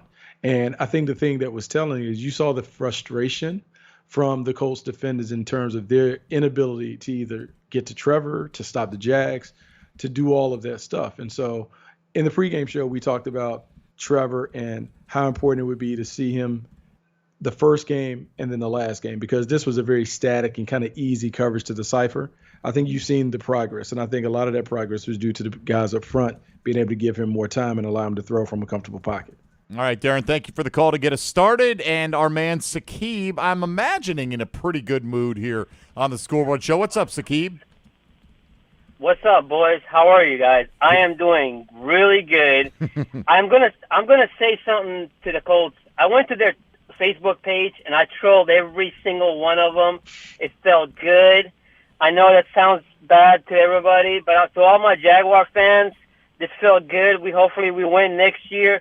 But it felt good going to their page and going after them for missing the playoffs, and we beating them. And I just want to thank you guys for taking my phone calls every single week, all these weeks, and letting me cry with you guys. And it just felt good with a win, man. I love you boys, and I can't wait till next year. We're not laughing at you crying. Not We're at laughing all. with you crying. Honestly, Bucky, I hope there are thousands more like Saqib out there that care enough, that do get upset, right? Apathy is an easy thing to seep in when you haven't won very many games over a long period of time for the Jaguars. So Saqib cares, man. He is like the tip of the spear when it comes to Jaguar fans riding that emotional roller coaster. Yeah, no, I agree with you. And I think the passion was on full display. Like everyone was full aware of what was supposed to happen today at the stadium and all that other stuff. And the fact that the team responded in the midst of all that and put up a big performance, and that you could just sense how important it was. And you could feel the pride of the team that kind of came through. And so I thought it was big. And I think it's big for all the fans to end the season the right way. I think it's a win-win because they were able to win the game and continue to hold on to the number 1 pick, which is great with the Lions winning. And so now it's about going forward and figure out how you build upon the positive feelings that you have today. How do you build upon that head into the offseason as you rebuild the team? All right, let's get one more in on this side, and that's Clifton checking in all the way from Brooklyn, New York. Hi, Clifton. Duval! Right back at you, Clifton. What's going on, boys? Hey, I just want to say, first off, piggyback with Saqib. Thank you guys for doing the show every week. I stream it every day at the hospital. It feels good to have somebody out there, care so much, and it's been so disappointing all year. But, just big shout out to you guys always, doing a good job with the episodes. I really wanted to talk to you guys about what we're going to do now in terms of focusing for the off season. Walker Little stepped up. Tyson Campbell's been playing well. We have a few young pieces, obviously Trevor Lawrence. Where do you guys see us going with the first few picks in the draft? What do you think we should focus our resources on so we can turn this thing around for next year, man? Love you guys. You guys stay safe. We'll see you on the next one. Appreciate it. I got to say first, JP. Yes. Clifton may be in the minority because when, there have been at least 14 occasions when the tweet like, hey, listen into the postgame show is not met with a lot of excitement, I got to say. Sharks to chum. Like, oh, man. So anyway, Buck, the Jags do have a lot of draft capital, obviously. A lot of salary cap space or space under the cap heading into the offseason. What are the top priorities in terms of rebuilding this roster? Look, I think it continues to be the main thing. I think up front, you still have to have pass rushers. You have to find one or two guys to complement Josh Allen. I know, like, Smoot was able to get his incentives by getting a sack, but you still need another guy on the other side. You need someone to do what the expectation was with Chase on when he was drafted. So you need a complement. Every great defense has two or three pass rushers, so you need to add another guy there. I would say maybe another defensive playmaker somewhere on the second level alongside Miles Jack. Like, you have to be faster to be able to play. And then I think offensively, look, it's about guys that can catch the ball, playmakers. Like, you need wide receivers, you need tight ends, you need guys who can make the game easy for Trevor Lawrence and also beef up the protection. So, you have a lot of things to address. It's kind of wide open because you actually have salary cap space and you have a bunch of picks. And so what you have to do is assess who's available in free agency, how much money you want to earmark and spend in free agency, then go about it that way. But this potentially could be a solid rebuild where the Jaguars go from being where they are now to being fairly competitive in a year to then having greater expectations 2 years from now. And what does the leadership look like? I mean, what does the coach want to run, the new coach, whoever that ends up being, and how does it match the personnel? And that's all a question mark moving ahead as well. 355-NFL-1, the number 355-6351. More of your calls when we return. Jags win it 26-11 over the Colts. This is the Scoreboard Show on Jaguars Radio.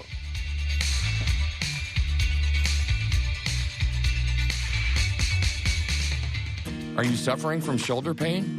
If you have clicking and popping in the shoulder joint, persistent pain that intensifies with use, an inability to lift your arm over your head, or a tingling, burning sensation in the shoulder, elbow, or wrist, waiting to see a doctor could make your injury worse. Baptist Health and Jacksonville Orthopedic Institute have innovative and effective treatment options available right now to relieve your pain and restore your mobility. Don't wait. Call 904-JOI-2000. Fans like you have been told that going all out is going too far. But fans like you know better. You're the kind of fan who loves the team as much as your pet, who paints yourself for game days and dyes your pet's fur to match. You are a rare breed. You are a pet fanatic, equal parts pet obsessed and diehard sports fan. At Pet Paradise, they're crazy about pets too. The official pet care provider of the Jacksonville Jaguars. Pet Paradise. It's a new day in pet care. At VyStar Credit Union, you inspire us to deliver on our promise, to do good for our members and our communities. That's why we offer more banking options, like better rates and no hidden fees. We also give back, donating several $1 million to hundreds of nonprofits each year. Better financial lives, stronger communities. VyStar Credit Union. Do good. Bank better. Visit vystarcu.org/join. Insured by NCUA. Hey Jaguars fans, tired of being late to the game because you're still stuck in traffic or circling the block looking for a place to park? Next time, join thousands of other Jags fans who already know the smart way to get to the stadium is on the JTA Game Day Express. Express shuttles run from 5 convenient locations, including the newest location at FSCJ downtown. Tickets start at just $8 and are available exclusively on the MyJTA mobile app. The JTA Game Day Express. It's like winning before the game even starts. Committed to the team, committed to the mission. At Navy Mutual, we're committed to providing high-quality life insurance to members of the military and their families. So our policies have no fine print and no military service restrictions. We don't work on commission. We're nonprofit, so we pass the savings along to our members. Because at Navy Mutual, our highest commitment is to you. visit NavyMutual.org. Navy Mutual, insuring those who serve. The Dick's Wings and Grill family of restaurants is a proud sponsor of the Jacksonville Jaguars. They invite you to stop into one of their area neighborhood grills where you can count on fresh quality wings where you call the flavor. At Dick's Wings and Grill, their menu has a food and flavor for everyone in your group. If you prefer delivery or online ordering, just visit dickswingsandgrill.com. Every Dick's Wings and Grill is locally owned and operated. Dick's Wings and Grill, winging it since 1994.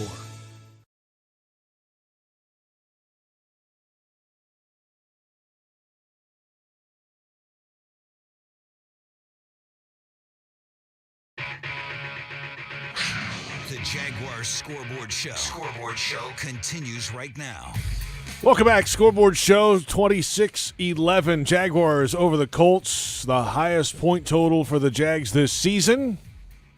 Jags defense has 2 takeaways. They get 10 points off turnovers. They scored touchdowns. They kicked some field goals today. But they won by double done. figures, JP. They won, first of all, and then they won by double figures, yes.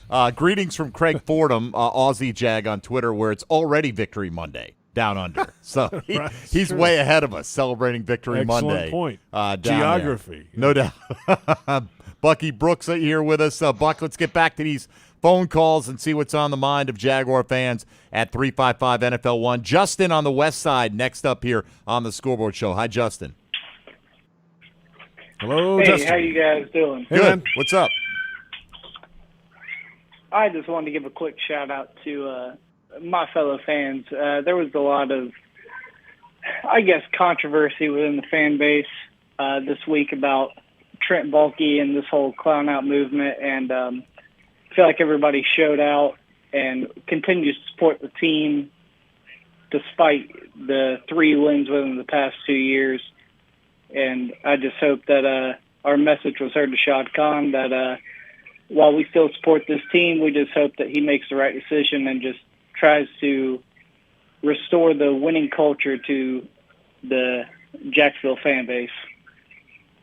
All right, appreciate it, Justin. Thanks for the call. You know, Bucky, I think not for everybody, but for some, it's, they're only going to be happy if the decision he makes is the one that they agree with. I'm sure that Shad Khan wants a winning culture here in Jacksonville. He just hasn't been successful creating it on an ongoing basis, with the one exception in 2017. But I don't doubt that some do, but I don't doubt that he wants to win. And, we'll see how it plays out in the days ahead here. Yeah, it'll be interesting. A lot of what you're doing with the coaching search, though, is all dependent upon the coach that you have and what level of power and authority that he wants over personnel decisions and those things. And, it can go either way, right? It can go a situation where Trent Baalke's the guy and he goes and picks the coach that they are aligned and they're able to build a team from there. Or maybe you shoot for the all-star coach and that coach wants more power and it changes the roles. No one knows. I think it's wide open right now.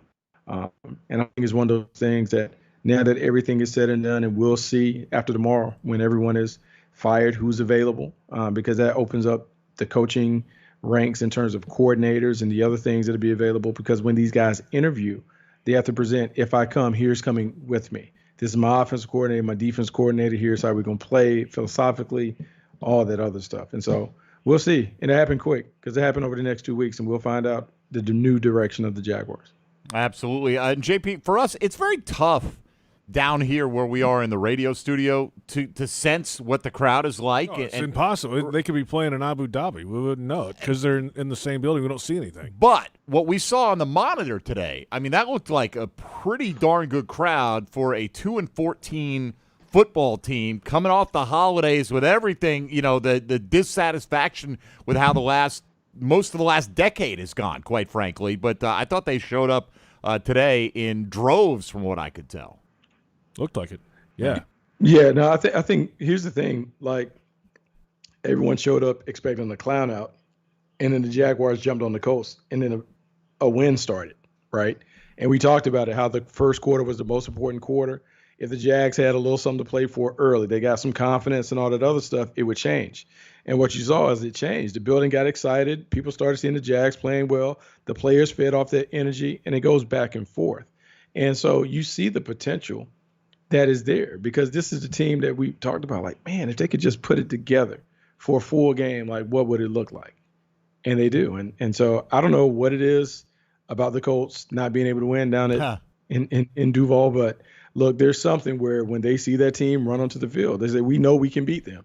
Regardless of whatever, we know we can beat that team. There's something to it. Colts don't come into Jacksonville or London and get the Jaguars. Remember, one of those games was in London, in this run. So it's honestly shocking when you consider how few games the Jags have won. And it really is, you know. But it is what it is. By the way, save those red noses. We're undefeated. Undefeated with red noses. That's so right. You want to wear them next year? Let's keep the streak. As long as we're winning, I don't care. Wear them all you like. Bring them. That could be the new thing. Like, it might be the new thing, right? It is. Who knows? Maybe we need to embrace it from that standpoint. All right, let's go back to the line at 355-6351. Could you imagine that? Why not? Could you imagine if they're like let's get crazy here, and they're like 8-1, and it's like every week there's we gotta wear this again. Tens of thousands of these folks. Where else going to wear these shoes? The party stores are gonna love this, man. I mean, why not? Like, Pittsburgh has the terrible towels. Sure, we just have the red noses. Yeah, I mean, you either need to drink your way to a red nose or just buy one, whatever works for you. All right, use a designated driver. John and Callahan is up next here on the Scoreboard Show. Hi, John.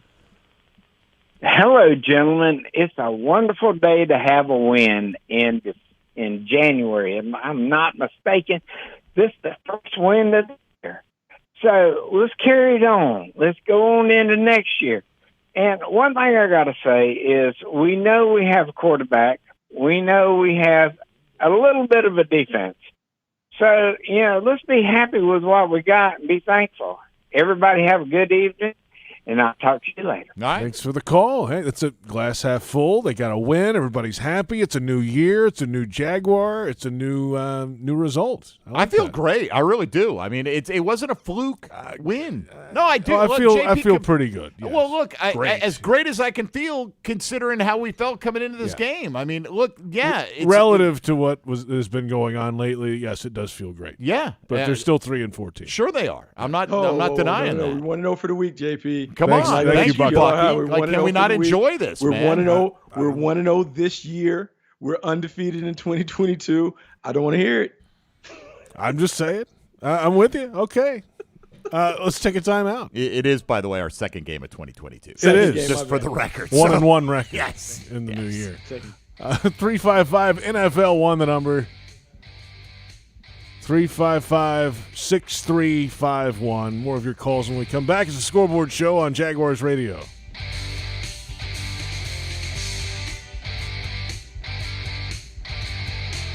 Hey, Jaguars fans, are you ready to talk some trash?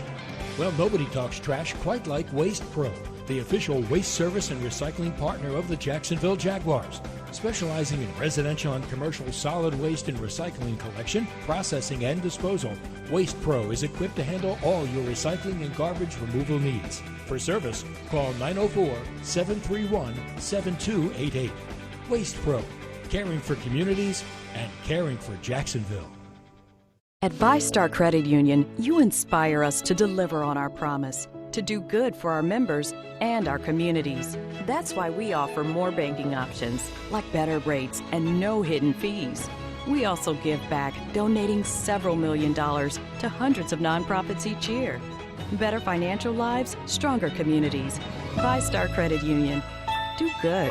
Bank better. Visit vystarcu.org/join. Insured by NCUA.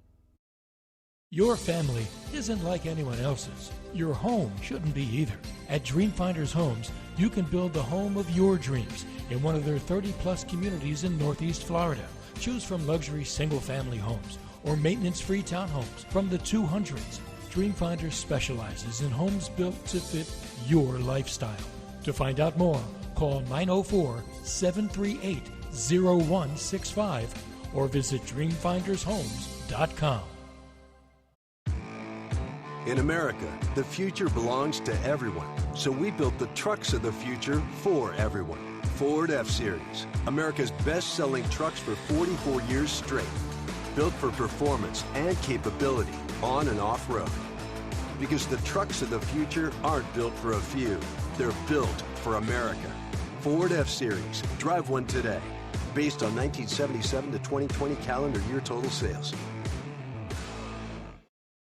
Shopping Publix with delivery and curbside pickup powered by Instacart makes getting your groceries more convenient than ever. It's basically the best thing since sliced bread, which you can order from the Publix bakery. You can also get fresh meats and cheeses from the deli, delicious produce, and Publix premium ice cream, all without having to leave your couch or car. Orders are available in as little as 2 hours. Prices vary from in-store. Fees, tips, and taxes may apply. Subject to terms and availability. Visit Publix.com/shop. Publix, where shopping is a pleasure. Need pest control that's safe and actually works? Then look no further than Jaguar's proud partner, Kingfish Pest Control. Kingfish is family-owned and has thousands of 5-star customer reviews for good reason. Their high level of customer care and quality service is off the charts. They're the leaders in pest control technology, using the industry's latest and greatest pest application equipment and products. They'll even email a picture of the technician who'll be coming to your home. Let the pros tackle the pest in your home. Go to kingfishpest.com. That's kingfishpest.com.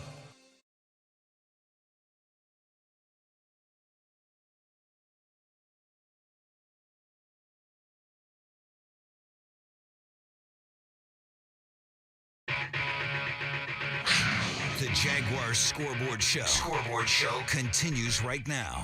Welcome back. Scoreboard Show 26-11. Jaguars over the Colts. JP Shadrick with Mike Dempsey and NFL Network analyst Bucky Brooks. And your calls, 355-NFL-1, 355-6351. 26-11, Jags win it. We continue to take your reaction, and we go out to the lines to Tunde in Denver, Colorado. Tunde, you're on the Scoreboard Show. Go ahead, please.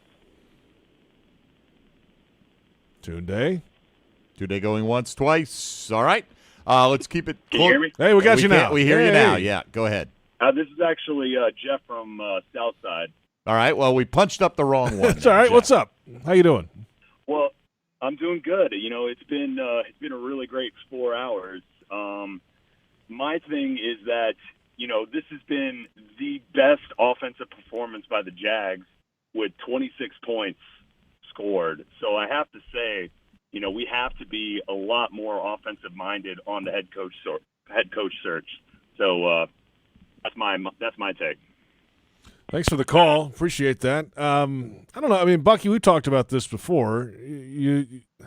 I don't think you agree with that as much, right? I mean, it can be somebody that's not an offensive-minded head coach as long as they have the organization and the ability to get some offensive-minded people around the quarterback. Yeah, no, you can't go out and try and hire the best play caller. Like, what you have to do is you have to hire the right leader. There's more to it than just building around Trevor Lawrence and all this other stuff. This is a major rebuild. This is about getting the culture of the building right.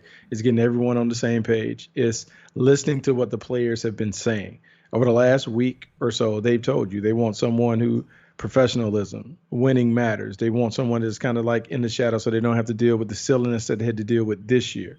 They want to get back to feeling like an NFL organization. And so you have to take all of that stuff in, and nothing that was disclosed this week had anything to do about X's and O's. And so you got to make sure you get the right lead and the guy that's ready for the job, because it's a big job. And you get that right, all the other stuff will fall into place. But yes, you do want someone who can have a plan for Trevor, but that shouldn't be the number one priority. It's about Trevor Lawrence. No, it's not the number one, but all things being equal, I'm totally on board with what Jeff is saying here, because I don't want to, have that defensive-minded guy come in, hire the hot offensive coordinator, get, an ascending Trevor Lawrence, and then all of a sudden the next thing you know is he's a head coaching candidate somewhere else. So ideally, I would like that. There are plenty of guys out there. Jim Caldwell is a leader of men. He is a very bright offensive mind. So I think there are opportunities to do that on that side of the football. I'm not saying you shouldn't cast the net and listen to what some of these defensive guys have to say, but all else being equal, I'm with Jeff. I hope they err on the side of offense. Okay, so hold on. The most successful franchise in the modern era is the New England Patriots. Bill Belichick is a defensive-minded guy. The Patriots have had the same offensive system for the past 20-plus years. Sure. Because what happens is when they get new coordinators, the coordinators adjust to the system that they have in place. So it doesn't necessarily mean that whoever the offensive coordinator is going to build a system, then that system leaves if he does depart for a head job. And so it's important that the head coach understands, here's my vision for how we play on offense. This is how we're going to play on defense. And those things remain consistent over time when people come and go. That might be the part that some coaches miss. They bring in a guy brings a system. Then when that guy leaves, they don't know how to keep the system going. You have to make a system that is tied directly to the Jaguars, not tied to the one coach that comes in and implements the system at the beginning. I understand. I think it's a lot easier to install that when you're starting from scratch, when you've got an offensive-minded head coach who has a philosophy like that. I think, honestly, sure, we'd all love to be the New England Patriots. The Jaguars are so far from being the New England Patriots as an organization. I'm not saying you don't strive for that, Buck, but I think the odds of it working with an offensive guy compared to having a defensive guy, and if you run through a revolving door of coordinators, I just think it's more likely to be long-term successful if you find that on the offensive side. We can agree to disagree on that if you want to. Because the first guy will point up is like, look at Matt Nagy in Chicago. Like, look at some of the other guys that have faltered. It's not necessarily like where you come from, background, offense, defense. It's the right dude. I understand what you're saying about the system and those things and being concerned about people popcorning in and out. But I think that whole thought has to be baked into the plan of the head coach when he comes in. He has to have an idea. And maybe it is Caldwell or Peterson or those guys. But someone has to have a thought like, here's how we're going to play. Now I'm going to hire a guy who can put this in, and then I'll continue to hire guys who can make sure this goes on and on and on, regardless of who's the call. All right, Jeff, we appreciate the call, and that'll be a topic of discussion, I'm sure, right up until and beyond when they ever decide on who the next head coach will be. This time we will go to Denver, and Tunde is up next here on the Scoreboard Show. Hi, Tunde. There we go. How's it going, guys? Good. What's up? Great. Good. Thanks. First and foremost, I appreciate you guys having me on every week, man. It's definitely a pleasure. It was nice, man. It was nice to see us execute in all three phases of the game. No crazy penalties on special teams. We get a couple turnovers, and voila, look what happens. I'm wondering kind of with DJ's situation, obviously I think we're all praying that we re-sign DJ, right, and that he bounces back healthy. So we're looking at what, DJ, Marvin being a major piece. My question to you guys is, who do you think we will try to secure as being that third, elite level receiver? Are we drafting somebody? Are we trying to use some of the draft capital and trade for somebody, pull off a crazy blockbuster trade? What are we doing? Thanks for the call. Bucky, at least for me, I think you go both, right? Go big. Yeah, you go big because I don't think both of those guys are elite. Like, I think they're good. I don't think they're elite. I think they factor into the mix, obviously. I think they're more number 2, number 3 types, more so than a number 1 type. I think they have to go big and try and find somebody that can be the anchor of the passing game, someone that can handle double coverage, someone that can consistently get open and deliver the kind of production that we see from the top guys. I mean, we've seen it happen quickly. We've seen what Jamar Chase has been able to do. We've seen what Justin Jefferson has been able to do coming into the league. And so, look, you need a star player on the perimeter, someone that people have to take notice of. And so the free agent market is a little different. Yes, the marquee player on the market would be Devontae Adams. He's not leaving the building. He's not leaving Green Bay. Chris Godwin has an ACL, so that changes the equation. And so I don't know who's out there in free agency who can be your guy. So you may have to double down in the draft and throw multiple top picks at getting a wide receiver. And normally the sweet spot when it comes to wide receivers, it's the second round. The second and third round has been very, very fruitful, but you got to pick the right guy. You do, and quickly, JP, sorry, Michael Gallup, another guy who just tore an ACL, who was slated to be a free agent. So, the kind of guys right now that you're hoping get there are the Christian Kirks, Allen Robinsons of the world. Robinson coming off the worst season of his career by far, but we know he's a good player. But I agree, your main premise, Bucky, let's not say we need one more elite guy. We need elite guys here. We need guys that can come in and push the guys that they have further down the depth chart, because I agree with you. I don't think they have proven to be elite at this point in their careers. No, not at all. And I think you got to go, and you want it to be a very competitive situation. You need to have in your mind that you need 4 guys who can play. When you look at the way the game is going, You look at the Rams because the Rams are on. I'm looking at OBJ. I'm looking at Cooper Kupp and Van Jefferson. Like, they have multiple guys that can play, that can be top guys. You look at what the Buffalo Bills are doing. Stephon Diggs is the guy, but then some would say Cole Beasley might be the best slot receiver in the game. They had Emmanuel Sanders. You have to go and get a basketball team of pass catchers on the perimeter that have different skills that complement each other while also making the game easy for the quarterback. And so it should be a mix of veterans and young players. But yeah, that has to be like one of the top priorities when it comes to the off-season project. We'll take our final timeout and some final calls. When we return, we'll be here until 6:15. Jaguars win it 26-11. This is the Scoreboard Show on Jaguars Radio.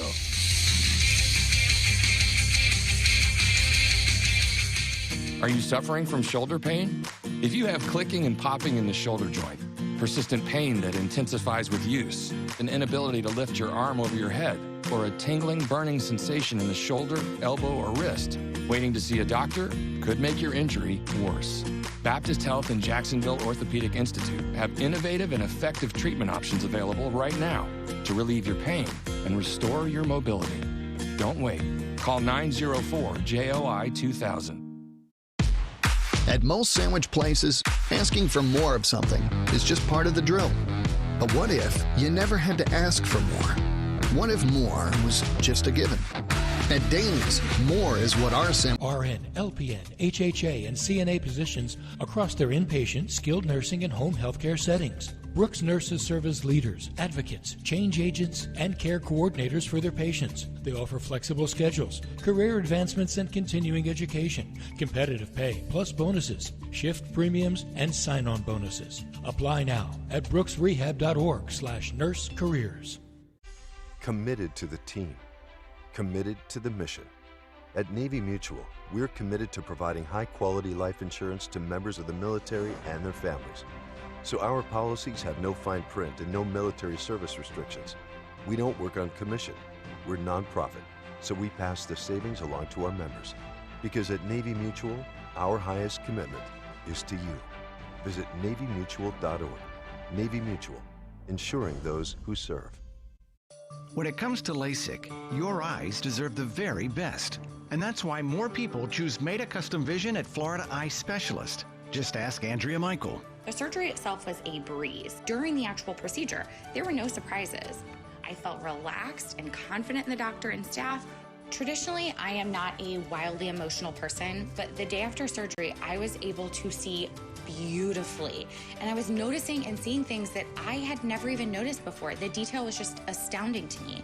And I even teared up a little because it was just life-changing that this was my vision now. This is the way I could see without worrying about contacts, without worrying about glasses. I had perfect vision for the first time in over 25 years. And it was a really cool feeling. Meta Custom Vision at Florida Eye Specialist has the finest, most up-to-date LASIK equipment. Call today, 268-EYES. That's 268-EYES. Find out more at metalaser.com, the official eye care partner of the Jacksonville Jaguars.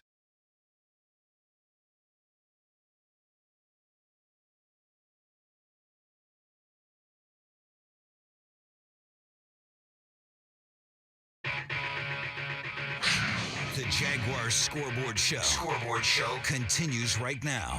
All right, a little over 10 minutes left to go. The phone lines are jammed. Let's get them in, Mike. All right, let's do it. Next up, Trey in Atlantic Beach here on the Scoreboard Show with Bucky Brooks. Go ahead, Trey. Hey, Bucky, Mike, JP, congratulations on the win, gentlemen. Yeah, big win today. Bucky, yeah, it's huge, man. Bucky, man, you said one word earlier that I've been waiting to hear you say. I think the city of Jacksonville's been waiting to hear you say. You said we, as in the team, as in the Jaguars, and I got pumped up, man. I just want to know how much time you're planning on spending with Shad Khan, helping him figure out some things with the administration and the Jaguars. That's all I got. Y'all have a good night. Thanks for the call. Do you think Shad's going to put in the call to you tonight, Buck? Or are you guys going to put the heads together and figure this out? Do you mean on Zoom, or how's that work? Look, I wish I could I could weigh in. All I can do is share my thoughts here, but here's what I'll say. I like that the net has been cast wide. I like the fact that it's a mix of coaches who have done it before and some newbies. I think when you talk to a bunch of different guys and get a bunch of different perspectives on how others view the program, I think it can give you an opportunity to look at the program on your own and say, okay, here's where I want to go. I think the biggest decision that you have to make is you have to ignore the noise and what everyone is saying you should do. And you have to kind of trust your gut and say, this is the best guy going forward. And whatever the restructure of the front office and the team looks like, I think it's just very important that whoever's in the building is a connector, and you can bring all sides of the building together. And that person has the gravitas to be able to say, hey, man, here's how we're going. This is the plan. Follow me. And they're able to do it because the players deserve it. The team. Look, man, it's time. It's just been like a decade plus of just losing. It's time to just kind of change it and fix it. All right, let's go to George in St. Johns County next up. Hi, George. Hey, guys. Thanks so much for taking my call. I'm on the way home from the game myself. Phenomenal game, phenomenal atmosphere. The team was great in all three facets of the game. I just wanted to call, I guess, give my personal comments right on the whole clown, thing. So I dressed up as one just to kind of express my displeasure, right, and all the bad decision making. And it sounds like the other caller was basically saying the same thing, right? I've been a fan of this franchise since its inception back in '94. We love this city, we love this team, but we are so sick and tired of losing, and it seeming being okay from the top down. So I hope Shad hears and sees that we as fans really that we love our team. We really do. We don't want to see it go anywhere or anything like that, but we're so tired of the losing. And right now it's being expressed in frustration, but I think the biggest fear should be right when it's very close to being apathy, and when the fans don't care and stop going to games and everything like that, then that kind of starts a chain reaction, everywhere else. And I'll take your guys' comments off the air. Thank you again. Thanks for the call. Appreciate it. Be careful driving in the clown gear. I think that can be dangerous. But, but I mean, we're going to hear some of that. That's what we're going to hear from a lot of fans, and that makes a lot of sense, Bucky. It does, man. I mean, you talk about a decade plus of consistent losing, and it had reached a point where I think this year more than any other year, it was the laughing stock thing, right? Like the Jags have been losing, but no one necessarily treated the Jags like they were the laughing stock, right? This year, it kind of reached some of that. Like it's a clown show. It's this, what's going on, yada, yada, yada. And so I can understand why the frustration was at that point, because it had been like a soap opera since August, with all the stuff going on. And so I don't think the apathy will come as long as the product on the field, like they look like they're fighting and competing and those things. I felt like throughout the season, good, bad, or indifferent, I felt like they played hard. It wasn't always great. You had mistakes and miscues, but I felt like the team gave effort and they played hard. But now it's time to take that effort and turn it into execution and consistency and success and those things. And then we kind of talked about like coaching and all that other stuff. But whoever comes in, I think you have to treat this team in this situation like it's been treated in other situations that are similar. Buffalo, Pittsburgh, Green Bay. Those are small market teams that are very consistent in terms of their ability to win, but they do it because they have a homegrown product. They have a culture that is solid in place, and like they don't relent in terms of the kind of guys they bring into the program, coaches and players. And I think when you establish that from the top down, and look, Shad has to ultimately do that, then you have an opportunity to not only have success, but you have an opportunity to have sustained success. And so that's what my hope is whenever this coaching stuff is done, whenever we finish, whatever is changed. I hope that we have a model of consistency that allows us to have success year after year after year, and at least be in the conversation for being one of those top teams. All right, let's go to Charlie in Arlington next here on the Scoreboard Show. Hi, Charlie. Hey, gentlemen. Just wanted to say I'm all for getting Trevor some weapons around him. We certainly needed. We had a lot of drops this year, but it seemed like today, and I had to get in the car, so a little bit of watching and listening, it seemed like today that the protection was a big thing and that he had maybe more protection than he's had all year. And I don't think the offensive line has been terrible, but they've given up a lot of hurries, maybe not so many sacks, but him having that protection, he had a rhythm and he had accuracy. And accuracy is something I've been worried about. And boy, man, in the offseason, this makes me think more about building a wall around the guy than anything, because he looked like he had the accuracy. And if you build that wall around him, maybe he starts elevating others around him and makes those weapons even seem better. I'd go for the offensive offensive line in the offseason, fellas. What do you think? Appreciate the call. I mean, it's not a bad idea, Bucky, to start in the trenches. That's where a lot of teams do it. All right, here's the thing, and we can write this down because I'm going to reference it throughout the offseason. When you have a young quarterback and you want to build around a franchise quarterback, it's the 3 Ps. It's protection, playmakers, and play caller. You have to have a wall in front of the young quarterback so they're comfortable and they don't feel the harassment from guys always around their body. You have to have playmakers in a variety of ways. You have speed to take the top off the defense. You have the guys that can catch and run and turn small passes or short passes into big games. And then you finally have to have the play caller who's adaptable enough to take where your quarterback is, build an offensive system around that while pushing him to be more or better. Josh Allen and what Brian Daboll was able to do for him in Buffalo, to take him as a wild card, a maverick from Wyoming, and build an offense that worked and suited his talents. The same thing needs to happen in Jacksonville. Upgrade the offensive line, surround him with better playmakers, and then you get the right play caller. And then Trevor Lawrence will be all of that stuff that we talked about during the draft, the generational talent, the Elway, the Andrew Luck, all of that stuff will come to fruition, but it takes checking off the boxes and all of those Ps. All right, last one on the scoreboard show for the season is Michael in Fleming Island. Michael, don't disappoint us. How are you? Good. How you guys doing? We're good. Yeah, I'm sitting here. I actually sat there and I went to the game today, and it was, to be honest, regardless of whether we won or not, it was awful. Why is that? Can you hear me? Yes. Why was it awful? Why was it awful? I mean, because everyone sits there and they do the exact same thing every single time. They're like, oh, here we go. Jaguars, let's hold on to some glimmer of hope just because we won a game, just because the defense played well, just because Joe Cullen, don't get me wrong, I'm a fan of Joe Cullen. I want to keep Joe Cullen in the game, or on the staff. But the thing is, if no one's sitting there and looking at what we're doing wrong every single time, which is previously in different with different head coaches, what were we doing? We were throwing screens all the time. What are we not doing now? We're throwing screens. Today was the first time that I saw us throw a wide receiver screen, and God knows how long. Didn't work out. What did we get? Maybe a yard or two? I don't know. But when I saw it, I was like, holy cow. We got a yard on a wide receiver screen. And when was the last time I saw that?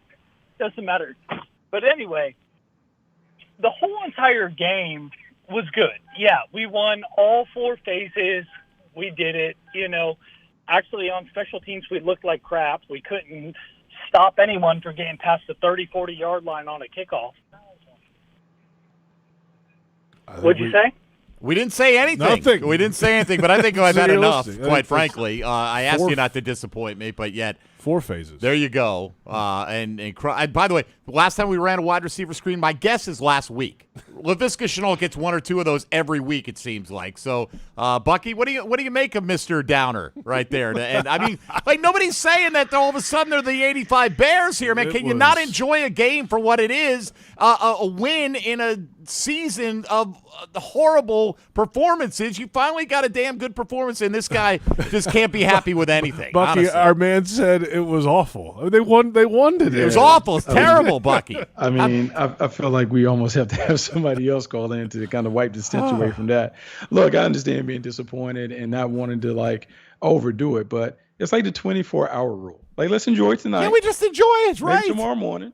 And then we move on and we move forward. Like, no one is saying, like, hey, let's bring the entire band back together or this and that. Like, we're not delusional into that, but it was nice to see the team play well. It was nice to see the team win. It was nice to see them cap off the season the right way. All right, look forward to 2022 and see what else we can do. All right, Bucky, just very early, last thought of this season going into the offseason. Jaguars have the number 1 pick today on January 9th. Who will the Jaguars pick number 1 overall? Oh, Dempsey's going to be so mad at me. He's going to be so mad. He's going to be so mad because he voiced his concerns last week after the semifinal. Look, man, they're going to pick Aiden Hutchinson. They should pick Aiden Hutchinson, the defensive end from Michigan, because he's the best one on the board. And so that's where they need to go. They need someone to go opposite Josh Allen. All right. The pick is in, at least for now. That can change. You know what that pick is, Bucky? Awful. Just awful. My kidding. God. I'm kidding. It may be great. I don't know. I'm not dogmatic about anybody right now. I'd rather see them trade back if they could create a market and pick up more draft capital. But trade back. What fun is that? Oh, come on. What do you mean what fun is that? It's always fun when you move around the board. You want 3 good players or 1 good player? No. Right. Like we have a tough enough time picking 1 good player. Exactly. So 3 shots at it might give us a chance to improve the odds. You're just awful. You're awful, Bucky. You and JP, both of you. C.J. Henderson and Caleb on Chasen? Yeah, how'd that work out? Exactly. Right. So, we might need 4 shots at it. At that rate. Okay, I think we've had enough. Let's go celebrate. Can I get a quick thought on the national championship game? What you guys are thinking? What the expectation is down there? Sure. In the South? Like, what are we expecting? I hope they both lose. I mean, they're not going to tie. We know that. So, Yeah, I know. I have the homer who's speaking now. But what are we thinking? I think they're going to play tomorrow night at 8:00, right, in Indy, and. It's tough to beat a team twice in a month. I'll say that. It's tough. Are you being pessimistic when y'all own the Bulldogs? He's Roll poor Tide mouthing. owns the Bulldogs, and you're being pessimistic? I can't even remember the last time Georgia beat Alabama. I can't either. It's been a while. Buck Bellew, Lindsey Scott, like it's been forever. Stafford may be one of those. Yeah, it's been a while. So we'll see. Big game tomorrow night. And a lot of prospects in that game, Just too. don't hurt any of the guys we might be interested in drafting. That's please. right. That's all I care about coming out of that game. No, it should be fun. It should be a lot. It should be a lot of guys to watch. I would say pay very close attention to the dudes on that Georgia defense. Whew.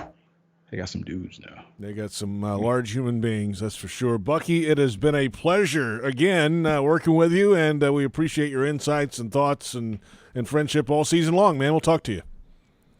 All right, man. I'll talk to you guys soon. See you, Buck. Bucky Brooks, out of here, NFL Network analyst. Our thanks to Joe Fortunato on the audio. The lady on the phone is Linda Fortunato. Our video side, of course, the Jaguars digital department, doing their work all season long. Our thanks to Bucky Brooks. Mike, it's been a pleasure, man. It's been awful working with you, JP, and I mean that you in the are best, so awful. best possible way. I loved it. This is our 8th year doing it together. Hopefully we have many more. No doubt. That's Mike Dempsey. I'm JP Shadrick. Thank you for listening. Final score for the final time.